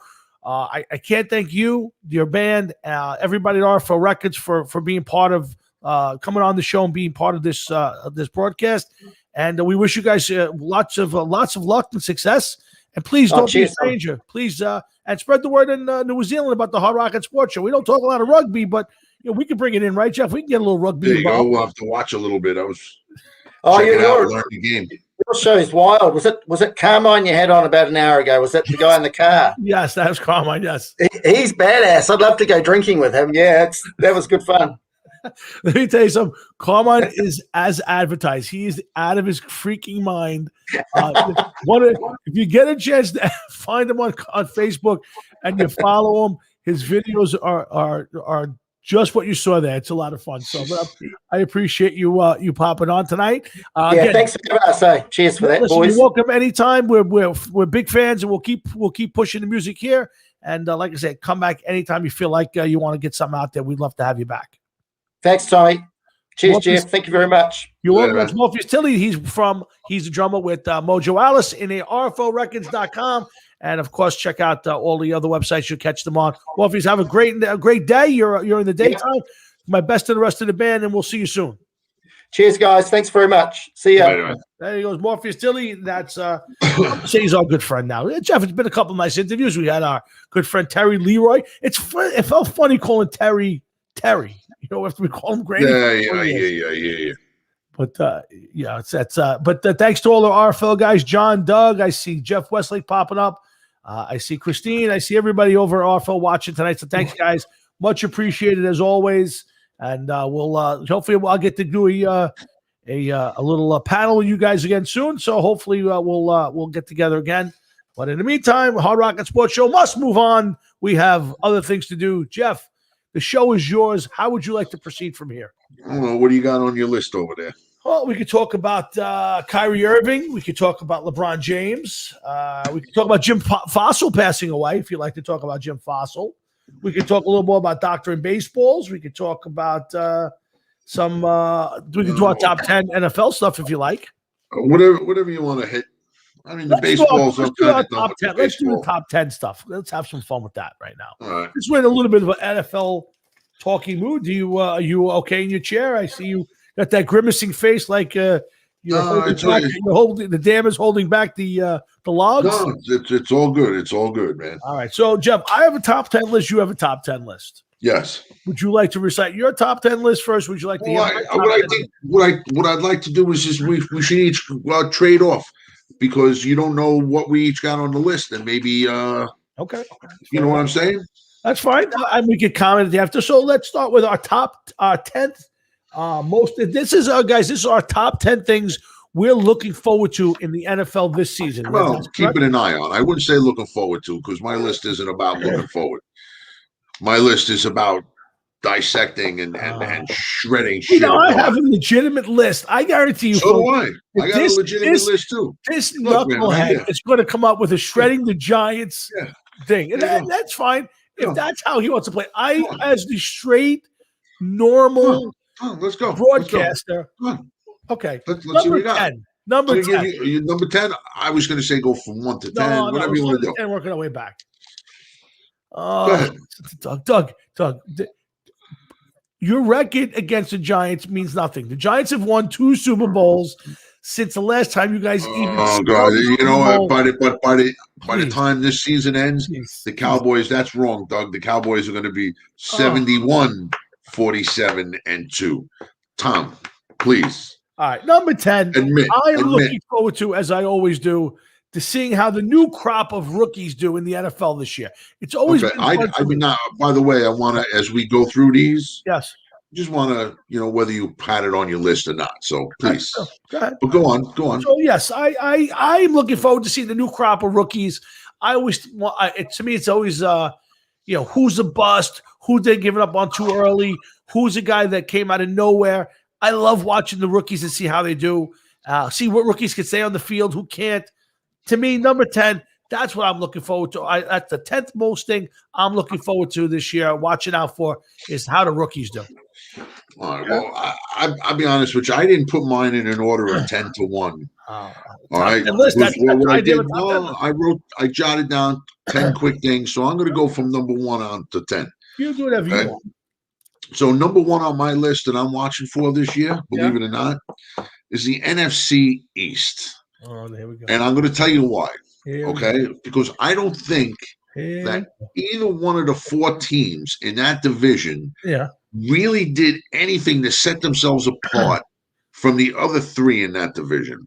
Now, while I will give a slight nod to the Giants, the Cowboys, and the Skins over the Eagles, I'm going to say that I don't see no more than 2 games separating first to last place. That's my take on it. Because I don't think that either one of these teams, they all have too many questions to me. Washington has no quarterback. Yes, I agree with that. The quarterback in Dallas, and Cowboys, Dak is coming off an injury. And the Giants, let's face it, Dave Gettleman went into this season like this and didn't do nothing to improve the team. And this is a huge year for Daniel Jones. It absolutely is. Okay? Next year at this time, we may be talking about their first round pick. So my biggest concern this year going into the season, and did you even mention the NFC East? Is it on your list? Let's see. I don't know if I did. I don't know. That's a good question. Okay, so I'm going to say that's a no, Tom. Yes, I actually did. I did actually put the NFC East. Yeah, and what are your thoughts on it? You can only comment on it if you put it down on your list. It's on my list. Okay, so go comment. Okay, my comment on the NFC East is I think that the Redskins defense is overrated. I think they have Fitzmagic, Fitztragic, and they will be probably the 3rd place finisher in the division. The Cowboys, by sheer luck, will be number 2 because they have no choice. They'll be a little bit better than the other 2 dregs of the division. Here we go. If Ezekiel Elliott isn't fumbling the football, Dak will probably be tripping over his wallet because he's now got his contract. Mike McCarthy is a joke of a coach. I think the Giants will win the division by 3 games, easy. Okay, I'm glad. I'm hoping Nate Solder comes back and has a career year. Here's the thing: Nate Solder doesn't even have to play this year. How about that? Nate Solder's going to play because they fucking paid him. They're paying him some money. But you know what? Listen, that may be for a topic further down the line. Absolutely. I'm just giving the top. So okay, let's hear your second one, please. My number 9, because I did this in order. Okay. My number 9 is seeing how the Patriots bounce back from a unpatriot-like season. Oh, okay. But I did not put that one down, although I do have a category here, biggest improvement. But I'm not. I didn't mean the Patriots by that, so I can't comment on this one. So, but Tom, please elaborate on your pick while I go put my air conditioner on. God, I think the fact that the Patriots coming off a subpar season, no playoffs, getting back 8 guys who were on COVID, took a break for COVID last year, free agency that was saw them spending money like crazy, drafting a quarterback, re-signing Cam Jones. I think the Patriots are an enigma. I have no idea what to expect out of the Patriots this year. So to me, does Belichick go all in for this year and then right off into the sunset? The division's better. I think obviously the Bills are the best team in the division. The Dolphins should be better. I actually think the Jets will be better, but they have no choice but to be better. When you win 2 games, you got to be better. You can't be much worse. So choice, but it's where did the Patriots fall in that division? That's why I think that division is such a it's watching the Patriots in that division is so huge for me. I put it as my number 9 pick. Go ahead, Jeff. There we go. Look at the Jet hat. There we go. You realize it's June, right? Not December. I don't give a fuck. I don't care. Okay, what's your second? My second one is quarterbacks. Okay, I'm going to keep a strong eye out on Carson Wentz, Goff, Stafford, Big Ben, Cam, Brady. These are all quarterbacks that I have a lot of questions for. I can't turn around and get into specifics about each one because we know what the answers are. Is Wentz anything? Does he rebound under Frank Reich? Did Goff need a change of scenery? Is Stafford worth the 2 number 1s or 3 number 1s? Big Ben, is this guy's arm even hanging on anymore? Do they take it and take it out of a case for him? Cam Newton, the guy couldn't throw the ball over the fucking center's head last year, but yet New England re-signs him. And then Brady, a lot of talk about his knee surgery and having it in the off season. Well, it makes you wonder, like, are they setting you up once again? Is this the year that they're going to be like, well, he wasn't mobile in the first place. Now he's even less mobile because of the knee injury. So my big thing this year is I'm going to be watching for some quarterbacks. My number 8 actually is how did off-season quarterback carousel work out? So I can comment on this one. And I agree with you, Jeff. I think what we're seeing is there's a lot of quarterback questions. I think you're right spot on with the Big Ben. I think Ben probably should have retired, and I think the Steelers realized they had not much of a choice. Mason Rudolph is probably not the answer. So I think they're going all in for one more shot with Big Ben. I don't disagree. I think you can go around the league. The Jets, the Giants, there are teams out there with young quarterbacks that need to have big years. You can tell me a lot about Zach Wilson. I think there's a little pressure for him to immediately step up because of what happened with Sam Darnold. I don't think the Jets can afford to have a bad season. Not a great season needs to be had though. But you're right, Wentz, Goff, Stafford. All these guys, you got 2 quarterbacks in New Orleans. Do you have any real quarterbacks in New Orleans? Tom Brady's out. I agree, Jeff. I think going to the season, this might be the weakest quarterback year, or let's say quarterback club that I've seen in a long time, to where the play of the quarterback, I think, is going to be down dramatically in a lot of places. Well, time is going to tell with that one, but it's hard to disagree because a lot of people changed addresses. Yeah. A lot of people may be wondering why they're still at the same address, and some people, but I don't want to get too much into that only because that encroaches upon some of my other subjects. Okay. So I'd rather keep those separately. Yeah. So my number 8 was the off-season quarterback carousel. So what's your third topic that you're looking out for this year, Jeff? A third one would be Deshaun Watson, and Aaron Rodgers. Do they stay put at their present teams? Do they get traded? Are these guys both insane for making their trade demands so late in the offseason? I mean, like, I remember getting ready to watch the draft, and all of a sudden it was big news that Aaron Rodgers says he doesn't want to play in Green Bay anymore. And now it's draft night. Now you're throwing everybody into a flux, but everybody kind of threw him a curve. And, I mean, as far as we know, not even a call was made over to Green Bay. And then Deshaun Watson.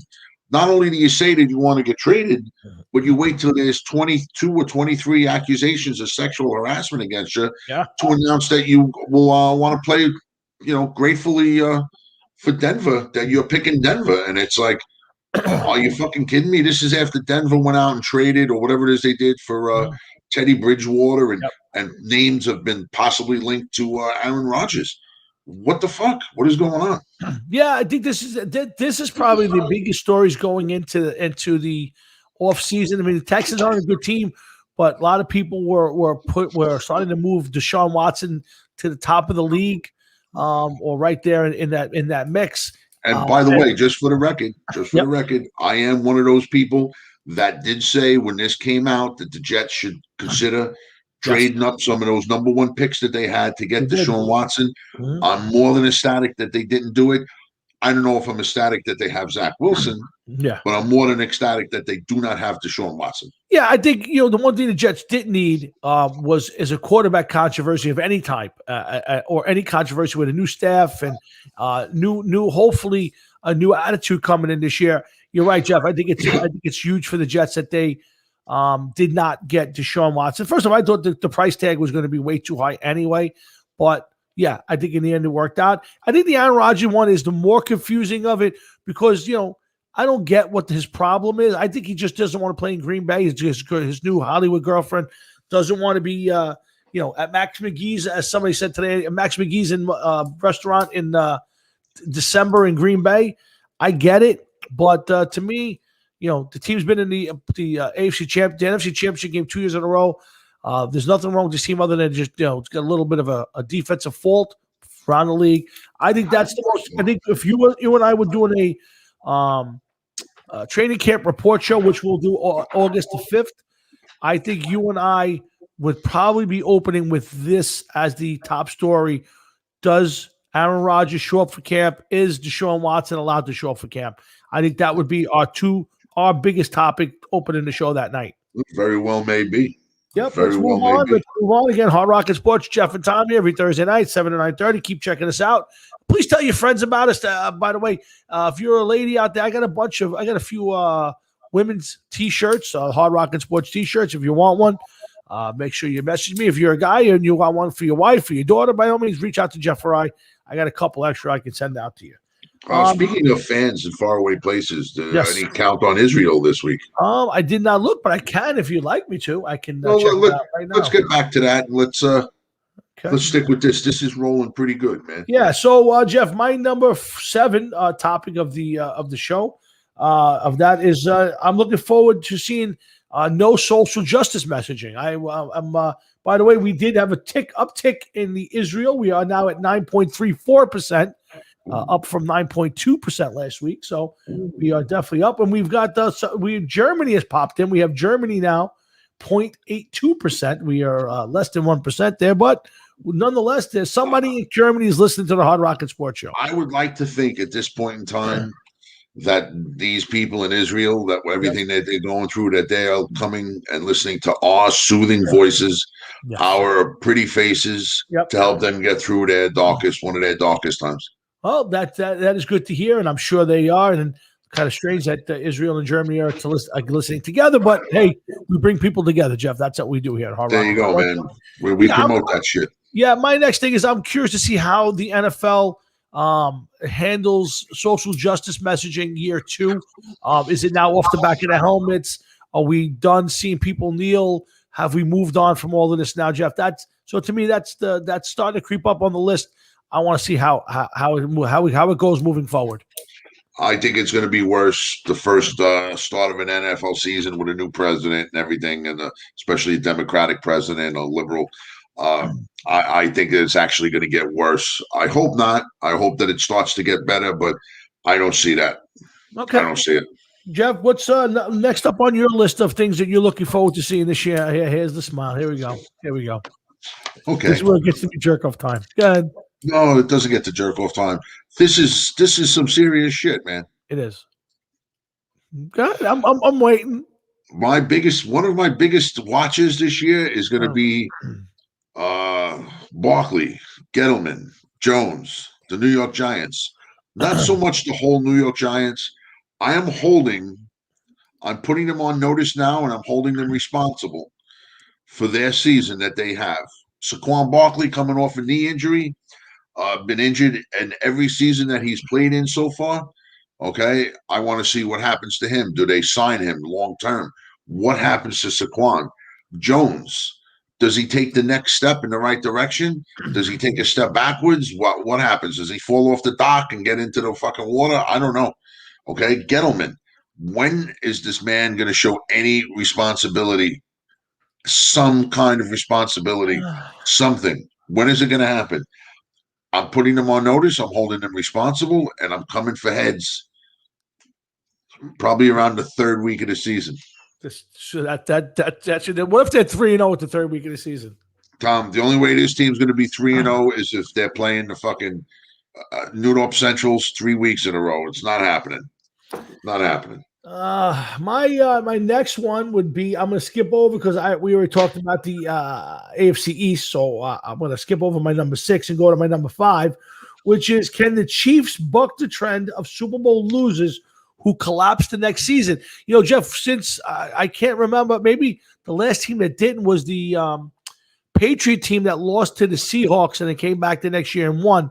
But since then, we've had the Falcons, the Rams, the Panthers, the 49ers, I'm sure a few more on top of my head, where they get to the Super Bowl and then the next year they completely fall apart. I'm curious to see if the Chiefs... The 49ers are falling apart already, by the way. Yes. They lost two starters, I believe it is. Yeah, we'll get to that. But yeah, I'm curious right now, can the Chiefs, who were the Super Bowl loser last year to Tampa Bay, can the Chiefs buck the trend, Jeff, and return to the Super Bowl and win it? I think anything less than that will look like a little bit of a letdown from being in the Super Bowl last year and winning the Super Bowl the year before. Can a team get there 3 years in a row? Jeff, let's see what plays out. But what's your thoughts? I don't know, Tom. Real quick, I'm surprised that we didn't pick more of the same subjects. To be honest with you, I'm kind of shocked about that. Okay. But I will say this real quick. Yep. I think the Chiefs have been building up for quite some time now. I think they've been putting it in the right direction and heading in the right direction. Sure. And I think that they're going to be a team to be reckoned with. I don't see them having a hiccup. I see them getting right back on the horse and being right in the thick of things come January. So I'm going to say no. All right. Well, that's something that we'll be following. And again, guys, August 5th, Jeff and I will be doing an entire NFL training camp report. We do it every year. We'll kind of break down the divisions. We'll break down the teams. We'll talk about the biggest stories. A lot of these you'll see there. Come on back. And we'll the whole show dedicated to nothing but NFL football. Hopefully we'll have some guests. You know, maybe we'll invite Doug to show up and talk about his beloved Cowgirls. We'll see. Speaking of the Cowgirls, the third thing I'm looking forward to watching this year and paying attention to is the Cowboys, how much they lose and regret Dak's contract. And, in all seriousness, and I know I break Doug's balls, giving Dak Prescott $40 million as a guy who's a little bit more than a game manager at this point in his career, Dak Prescott is not a guy, Jeff, that I think carries a team on a good football team. I think Dak Prescott is a good player, but I think I'm curious to see if he falls apart, if he lives up to the $40 million contract, and whether the Cowboys regret that contract. That's what I'm looking forward to, number 3. I don't know, Tom. I don't.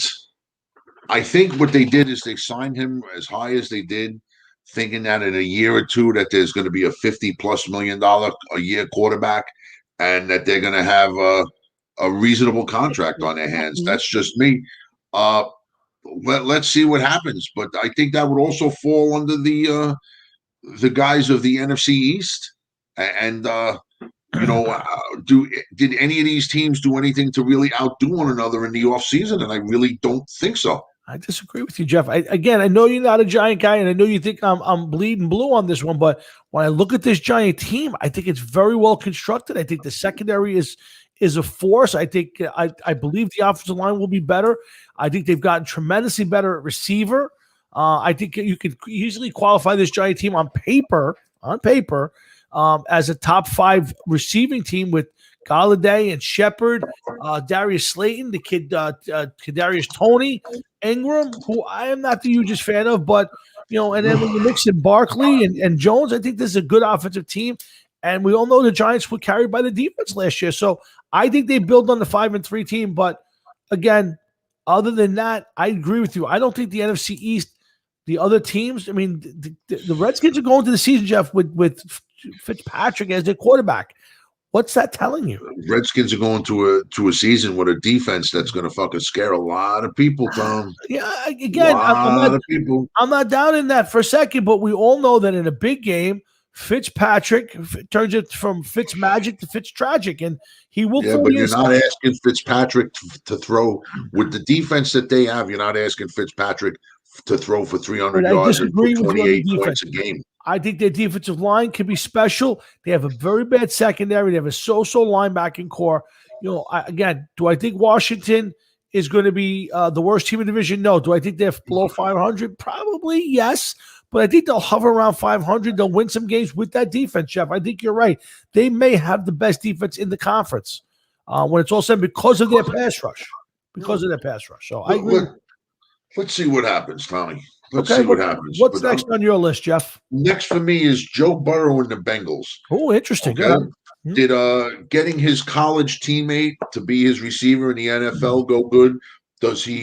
How does he come back from a late season ACL tear last year and not getting the offensive lineman until I believe later on in the draft? Does that hurt them in the long run? You're talking a lot of variables there. I don't think that this is going to be a team that's going to make that much of an improvement. I could see them maybe topping out between 6 to 8 wins for the year if everything goes well. But I'm just curious to see what happens to Joe Burrow and the Bengals with everything they did and did not do. No, Jeff, that's a great point, and that's definitely something to watch because, yes, I do think there was a trend this year of teams drafting receivers who had played with quarterbacks in the past. Joe Burrow, they did it with Jalen Hurts and the Eagles getting Devontae Smith. And there's a couple other Tua got Waddle from Atlanta. So there was a trend early in the draft. I think 3 or 4 teams took receivers who played college ball with their quarterback. So, I think that's an interesting dynamic, and I think that division is up for grabs. I don't know necessarily Cincinnati's got enough to win it now, but the Steelers are on the downturn because of the quarterback situation and some other stuff. And I still don't believe in the Ravens with Lamar Jackson. So, Jeff, it's a great point. I think the Ravens know that they needed to do something. They went out and they got a receiver. Yeah. Because they know that Lamar Jackson, a lot of people are going to be keying in on him. But I don't think that, I agree with you. Cincinnati is not ready to make the leap. If anything, this is going to come down to Cleveland and Baltimore. Yeah. And whoever gets the better play on offense is going to be the one that takes the division. Jeff, I think you're spot on with that. I think you're spot on. I think the Steelers will be the 3rd place team in that division. I still don't think the Cincinnati's ready to climb out of the cellar, but they'll be better, a better team. But I think this comes down to Cleveland. Most people picking Cleveland to win the division. Some people have Cleveland going to the Super Bowl. I don't know. I haven't heard that yet. Let's see what happens. Yeah, we'll see if Baker Mayfield makes the step up. So, Jeff, what do you got next? Well, before I get to that, Jeff, I want to just make a quick announcement. I want everybody on September 25th.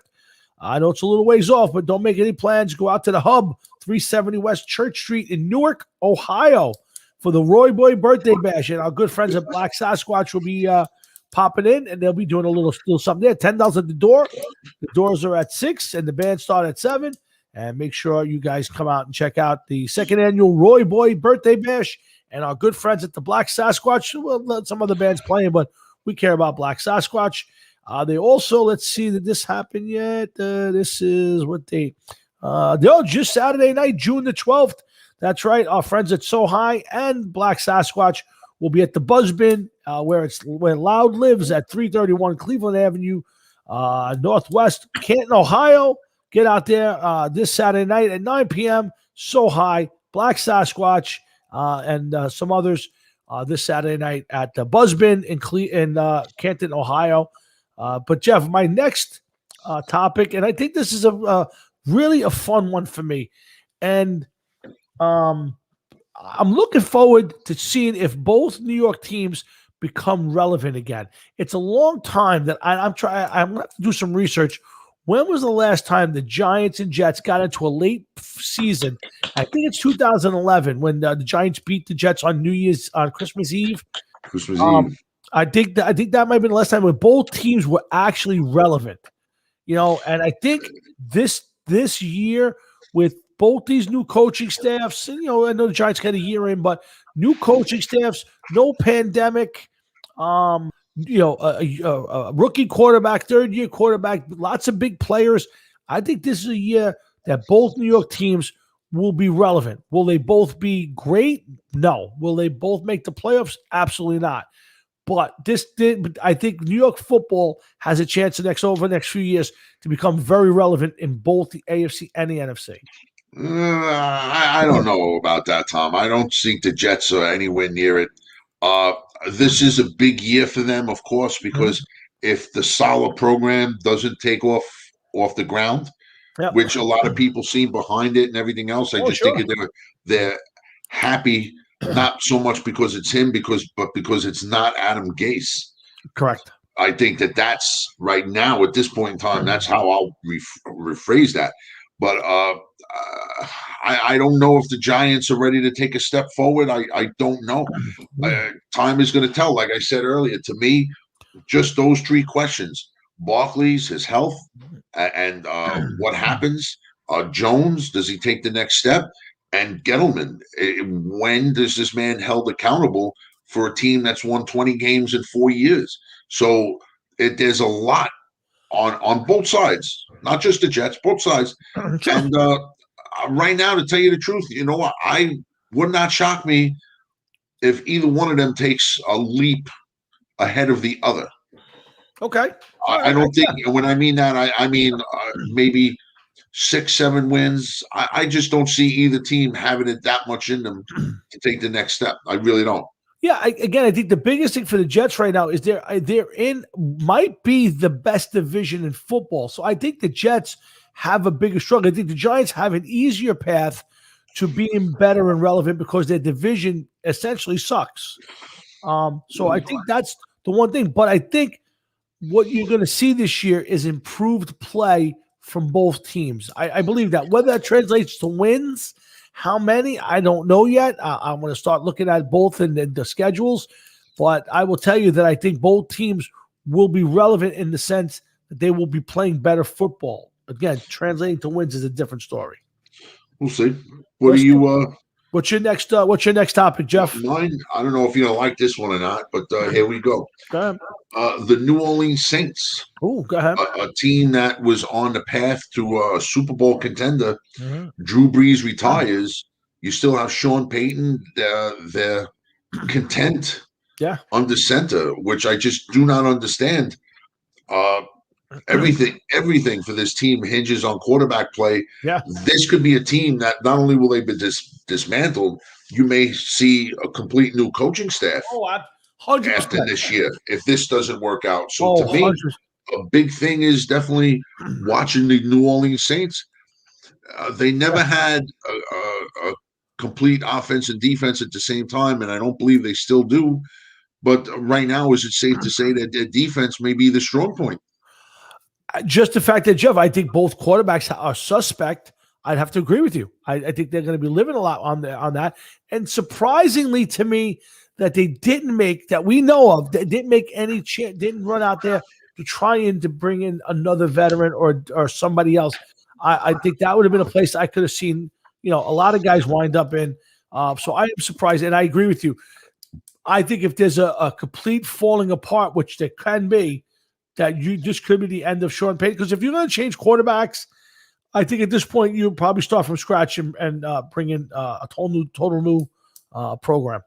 So I think that's a great one for you, Jeff. That's a good one. 2 in a row. All right, let's see what you got now. Yeah, my last one, Jeff, and I know you're gonna go. Oh boy, here we go. No, your last one already. This is my last one. Yeah, I still have 4 left. We've had like two of mine were part of other ones, so I skipped them. I had one for the NFC East, which we had talked about already, and I had one that was the quarterback carousel, so it kind of bled it to another one. But my number one topic is I'm looking forward to the Giants winning the NFC East. Oh my God! Yep, I am looking forward to the Giants being back on top. I truly mean it. I will absolutely pick them this year. I don't see any reason why this team should not be better. There's enough experience here. There's enough youth. And I get it. Yes, and I couldn't agree with you more. I don't think I put less on the Barkley thing. I think the Giants are great. If Barkley is great, I put it all on Daniel Jones. I think if Daniel Jones makes the next step and doesn't have to be great, he has to be good. He has to be very good or good, and this team will be a playoff team and win the division. Now, if it was in a different division, he would need to be better, but I don't think the Giants need to win more than 9 games to win that division. So I will admit, I will agree with that. I don't see any team need more than 9 wins to win that division. I agree. And that's sad. That's sad. I'm not disagreeing with that, but I don't think you need to win 11 games to win the NFC this year. I don't think there'll be enough wins on the other teams that you'll push it that hard. Well, I don't see them. I don't know. I don't know who to say that's going to win that division. I really, in all seriousness, I could say that I know that it ain't going to be Philly, and I don't feel as though that it's going to be the Giants. See, I disagree. I don't think Washington's good enough offensively, and I think Cowboys always have a chance with that team, but the offensive line's old now. It's not the same as it was. Elliott has not. Ezekiel Elliott, his longest run is 60 yards. Now I'm not knocking Elliott. I think he's been a great back. But he is not. I don't. Would I call Ezekiel Elliott a Hall of Famer? No. At this point, I would not call him a Hall of Famer. I think he's been a very good back. I don't.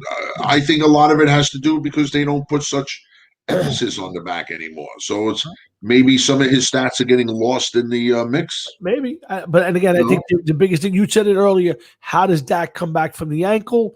And let's be honest, Dak has not been a great quarterback. I don't understand the $40 million contract. Dak has been an okay quarterback. He's had some moments. But the teams, his team lines up 7-7. I'm sorry, 8-8, 7-9 every year. What are you paying for? So, I'm looking forward to. I think the Giants are the strongest team. I think there's some momentum coming off the 5-3 season. That's why I'd say I look forward to the Giants winning the NFC East this year. That's my. I got 3 left. I'm going to condense 2 of them. Okay. To see a way we can move it along a little bit. Don't rush. We got a lot to talk about. Go ahead. Real quick, the 17-game season. I'm surprised you didn't say anything about that. Good point. Great point. What do you think? Is it going to make the season too long? What do you? I mean, we've talked about this before, but let's give everybody a quick rundown on this one. What are your thoughts of the 17-game season? I hate it. I don't like the idea of it. You're taking away a 500 team. Which not that you need a 500 team, but it just takes something away from the game. I just don't like it.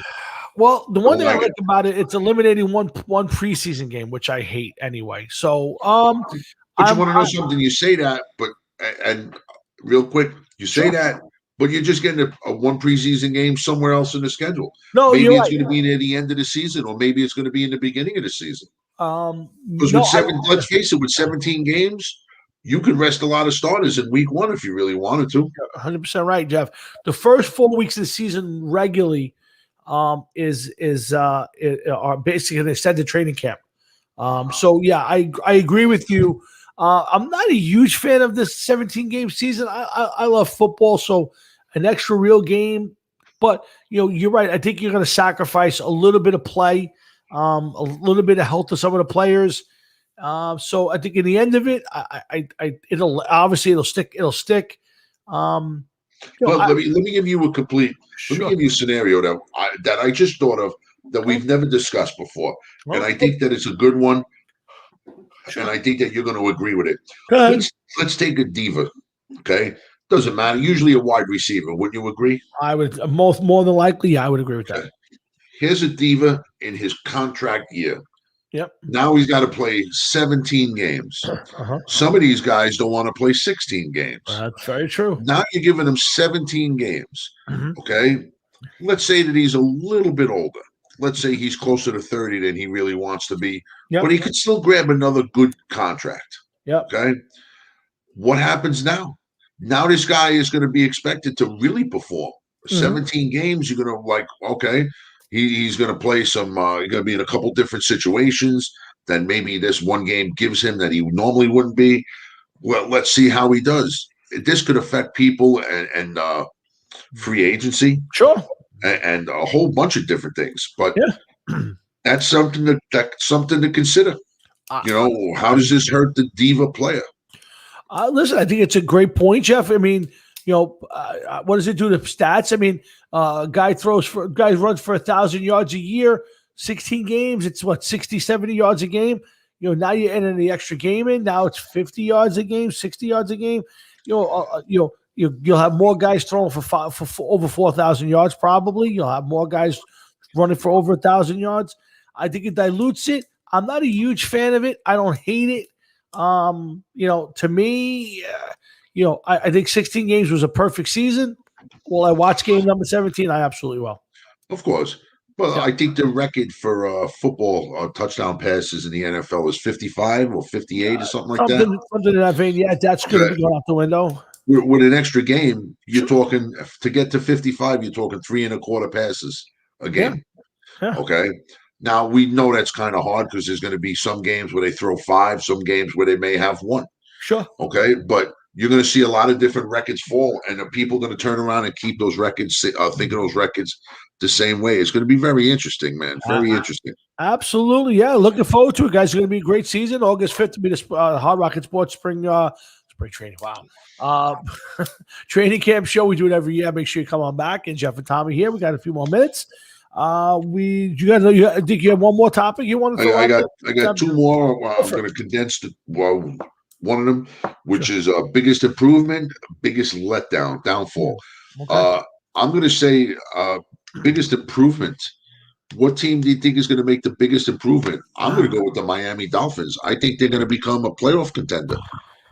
Wow, that was my first team that popped in my head. Was the Dolphins. The problem is they did win 10 games. They just didn't make the playoffs. So are the Dolphins going to be a 12 game? Is it just making the playoffs going to be enough? I don't know. I think it's the Chargers. I think the Chargers are ready to make a run. I like the way the team's built. So that I don't know. I think that the Dolphins are going to, if they win the 10th, 11th game this year, 12th game, whatever it is, I think they're going to be more ready to go into the playoffs and play in the playoffs than the Chargers will. I think they made it to the brink last year. Yes. And I think they're going to have another year of experience behind them.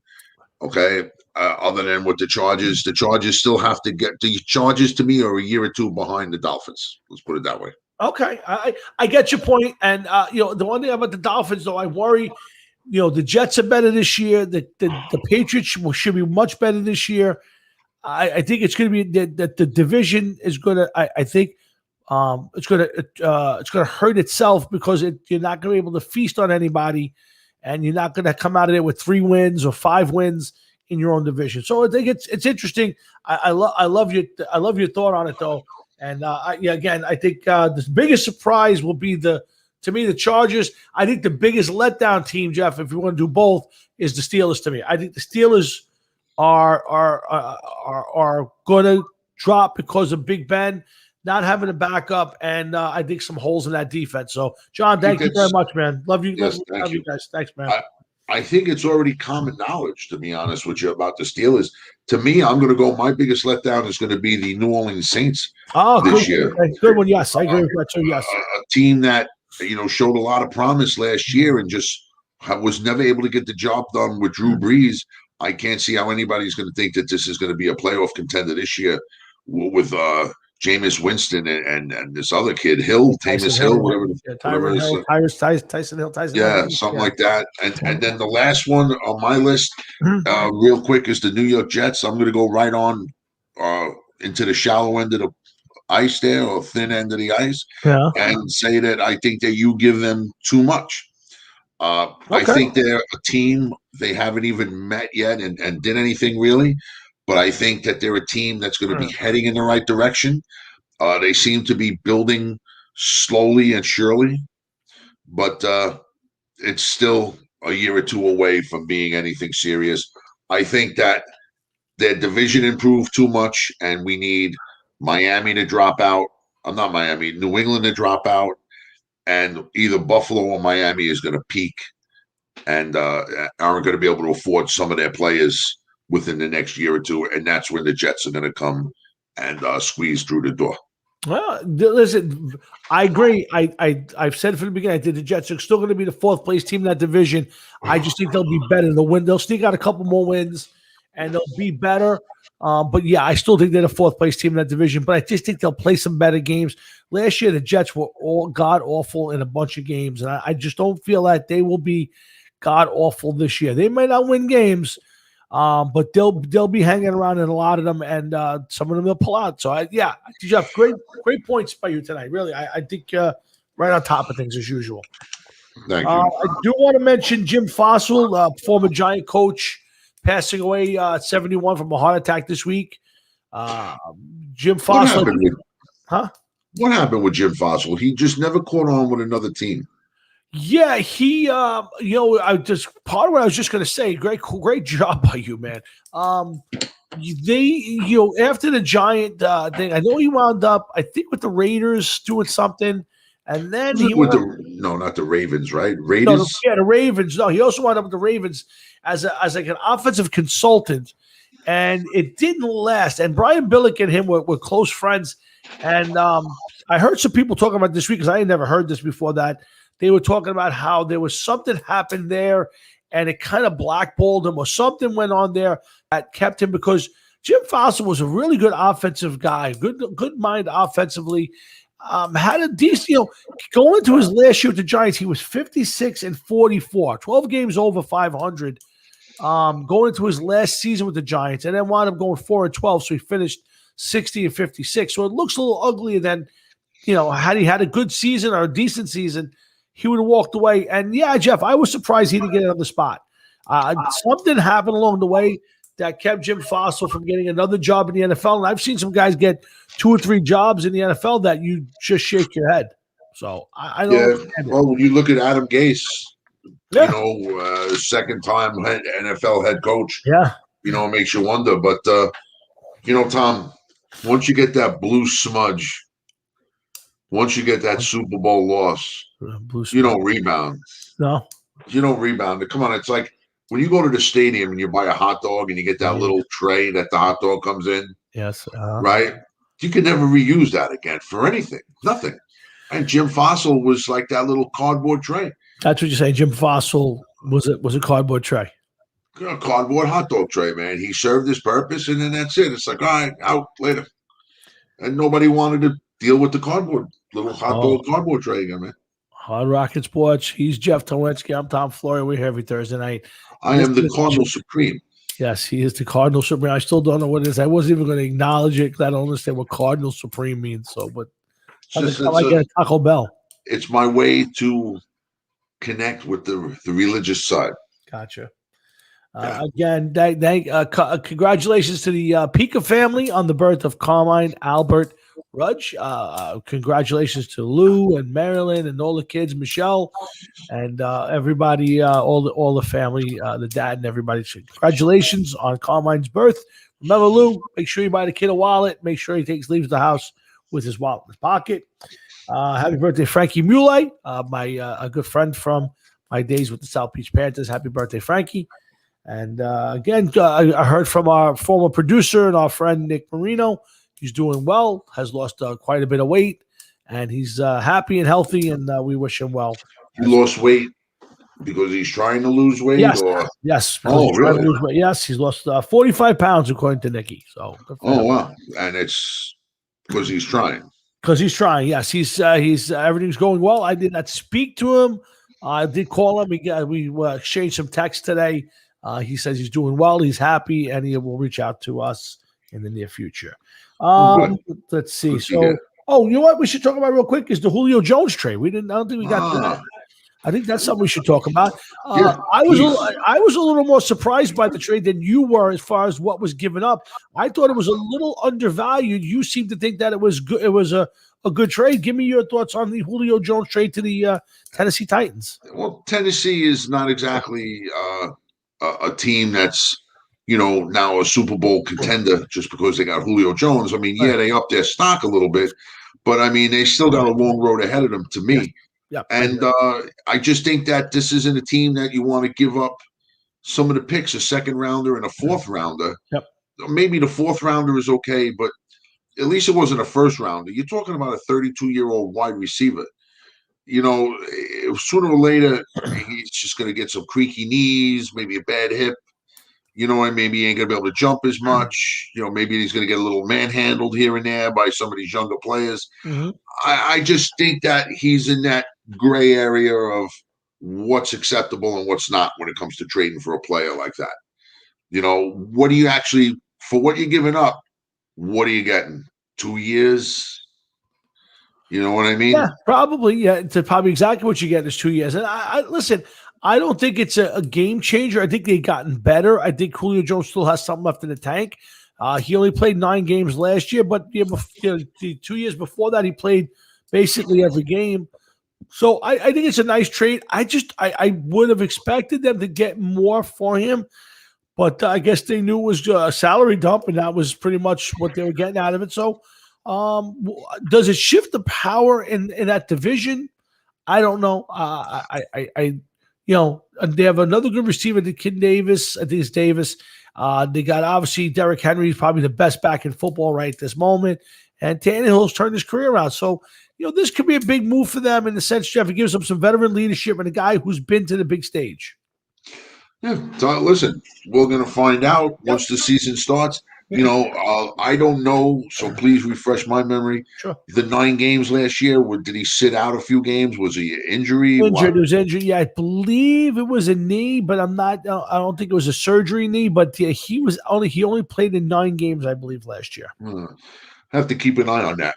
Yep. That's interesting. There's been some movement this year, which again we'll break down on August 5th on our training camp show. We'll talk more and more about that. Jeff, I got let's see, 9:20. Let's wrap it. I think the rest of stuff I can hold till next week. You got anything on your brain you want to get out there? Real quick, the Islanders. Oh yeah, good. That's fine. Going into what is this? This will be going into the conference conference finals. They're going into. Yep. Tonight, running this weekend. What is your thoughts on that? Is this a team that's Stanley Cup bound or what?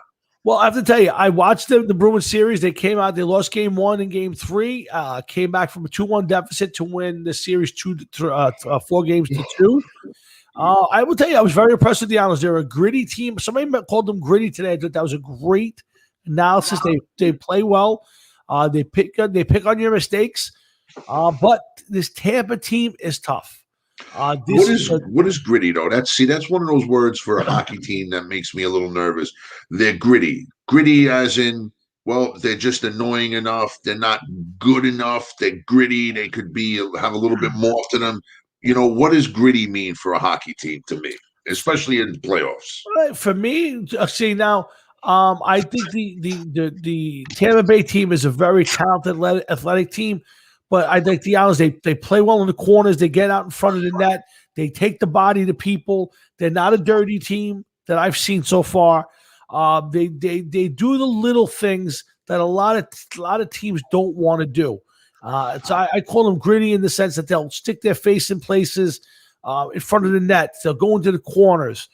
They do the little things that make a difference. So I think they're a gritty, tough team, but not dirty. The Tampa Bay team, though, is a tough team. That is a good hockey team, and they're last year's Stanley Cup winners. So I would not pick them in the series, the Islanders, but it won't surprise me if they turn around and win it.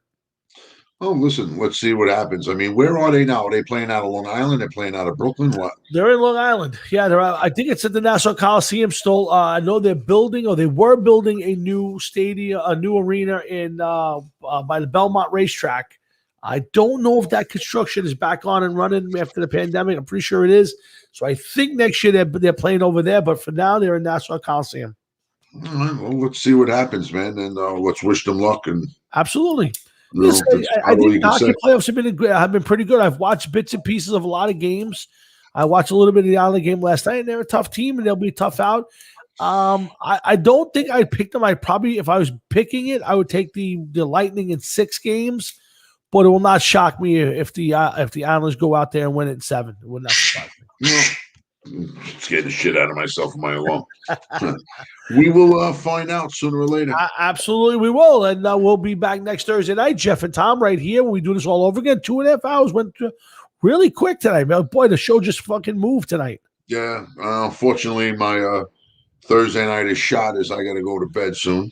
Yes, I will be off the air and doing the same. And are you off the weekend? Or are you still working Sunday then? Right? No, I got to work Sunday. There's no off for me, especially at this point in time. I may be down in my final couple weeks there, so make a little extra money and fuck them.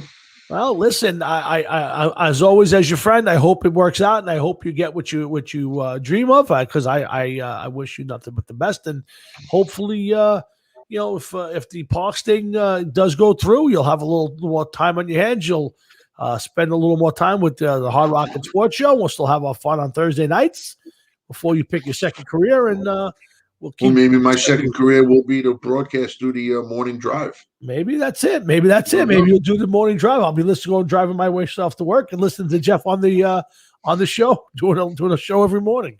Yeah. Have some fun, but we will find out, man. I'll like a little Howard Stern whack pack. Believe me, we could put together our own whack pack. That's for sure. Guys, get ready for some Hard Rock and Sports news. We got some.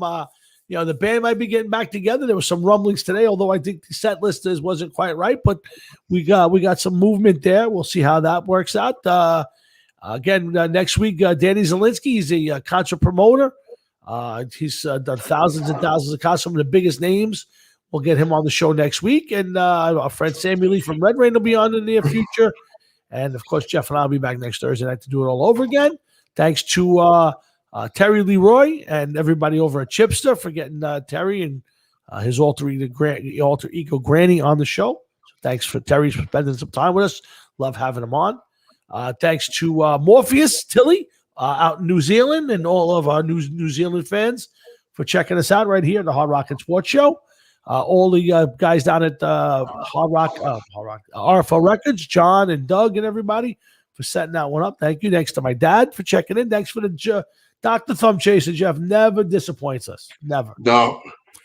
You see the videos pop up, and you just don't get disappointed with Dr. I Thumb get Chaser. tagged in them now. Thank God, man. I sit at home and laugh. We all do. We shake our heads, but we do laugh. Thanks to my dad and Carmine for spending some time with us. And thanks for everybody who pays attention to us on Facebook and YouTube and all the social media we're involved in. And thanks to everybody listening out there. We really do appreciate it. Please pass this on to your friends. Let everybody know that Hard Rock and Sports is out there giving you the biggest news from around the worlds of hard rock, heavy metal, and, of course, the wide world of sports every Thursday night right here on the Hard Rock and Sport Network. And, again, guys, it's going to be a beautiful weekend. Enjoy it. Who knows how many more nice weekends like this we're going to get. This is my kind of weekend, Jeff. 70 degrees, nice and cool out there. No swamp ass. No putting powder on the nuggets. That's the least, man. At my job, my office has old windows. The building's close to 100 years old, and the windows look like they were probably put up before the building was, and the bricks were just laid around the windows. So we have 1 layer thick windows, so there's no insulation against heat and cold. Well, so in the wintertime, it sucks. It's really brutally cold, and in the summertime, it's hot. So I came up with the idea of putting black garbage bags as curtains up over the window because they won't buy us blinds, right? Of any kind. So they're like, "Oh yeah, we may have money," and I'm like, "Yeah, okay, I may be retired by that time." So I got a couple guys. I was like, "You guys go get some paper bags, or plastic bags, and some duct tape," and we made a couple windows, some drapes, out of some of our finer garbage bags there, but had to do what we had to do. That's what we do. That's what we do here as well. And we will wrap this up. But guys, have a great weekend. Enjoy it. The weather's going to be nice. You got some Yankee baseball. You're going to have some Islander hockey, I think, this weekend. Maybe it's not till next weekend. The Nets will be playing. Nets playing Game 3 tonight. 2-0 over the Bucks. But you'll have some baseball. We'll have some hockey. I think Game 6 of the Vegas Colorado series, which has been a good one. Vegas up 3-2. So that'll be over this weekend. So a lot of good sports. Make sure you check it all out. Then come on back next week when the Hard Rocket Sports Show does it all over again. So, Jeff, final word? Anything you want to give? No, man, I'm good to go. All right. So for Jeff Towinski, Tom Florian, all of us here at the Hard Rocket Sports Show, I say thanks for listening. Thanks for tuning in. Thanks for checking us out. And make sure you do it again next Thursday when we do this all over again. Have a great weekend. Enjoy yourself. Stay safe. Come on back and watch the Hard Rocket Sports Show each and every week. Hefe, great job, bro, because really you were spot on tonight, as always. And I'll talk to you, I'm sure, off the air tomorrow. You got it, man. Be good. Have a good night. All right, good night, everybody. Have a great time. Later.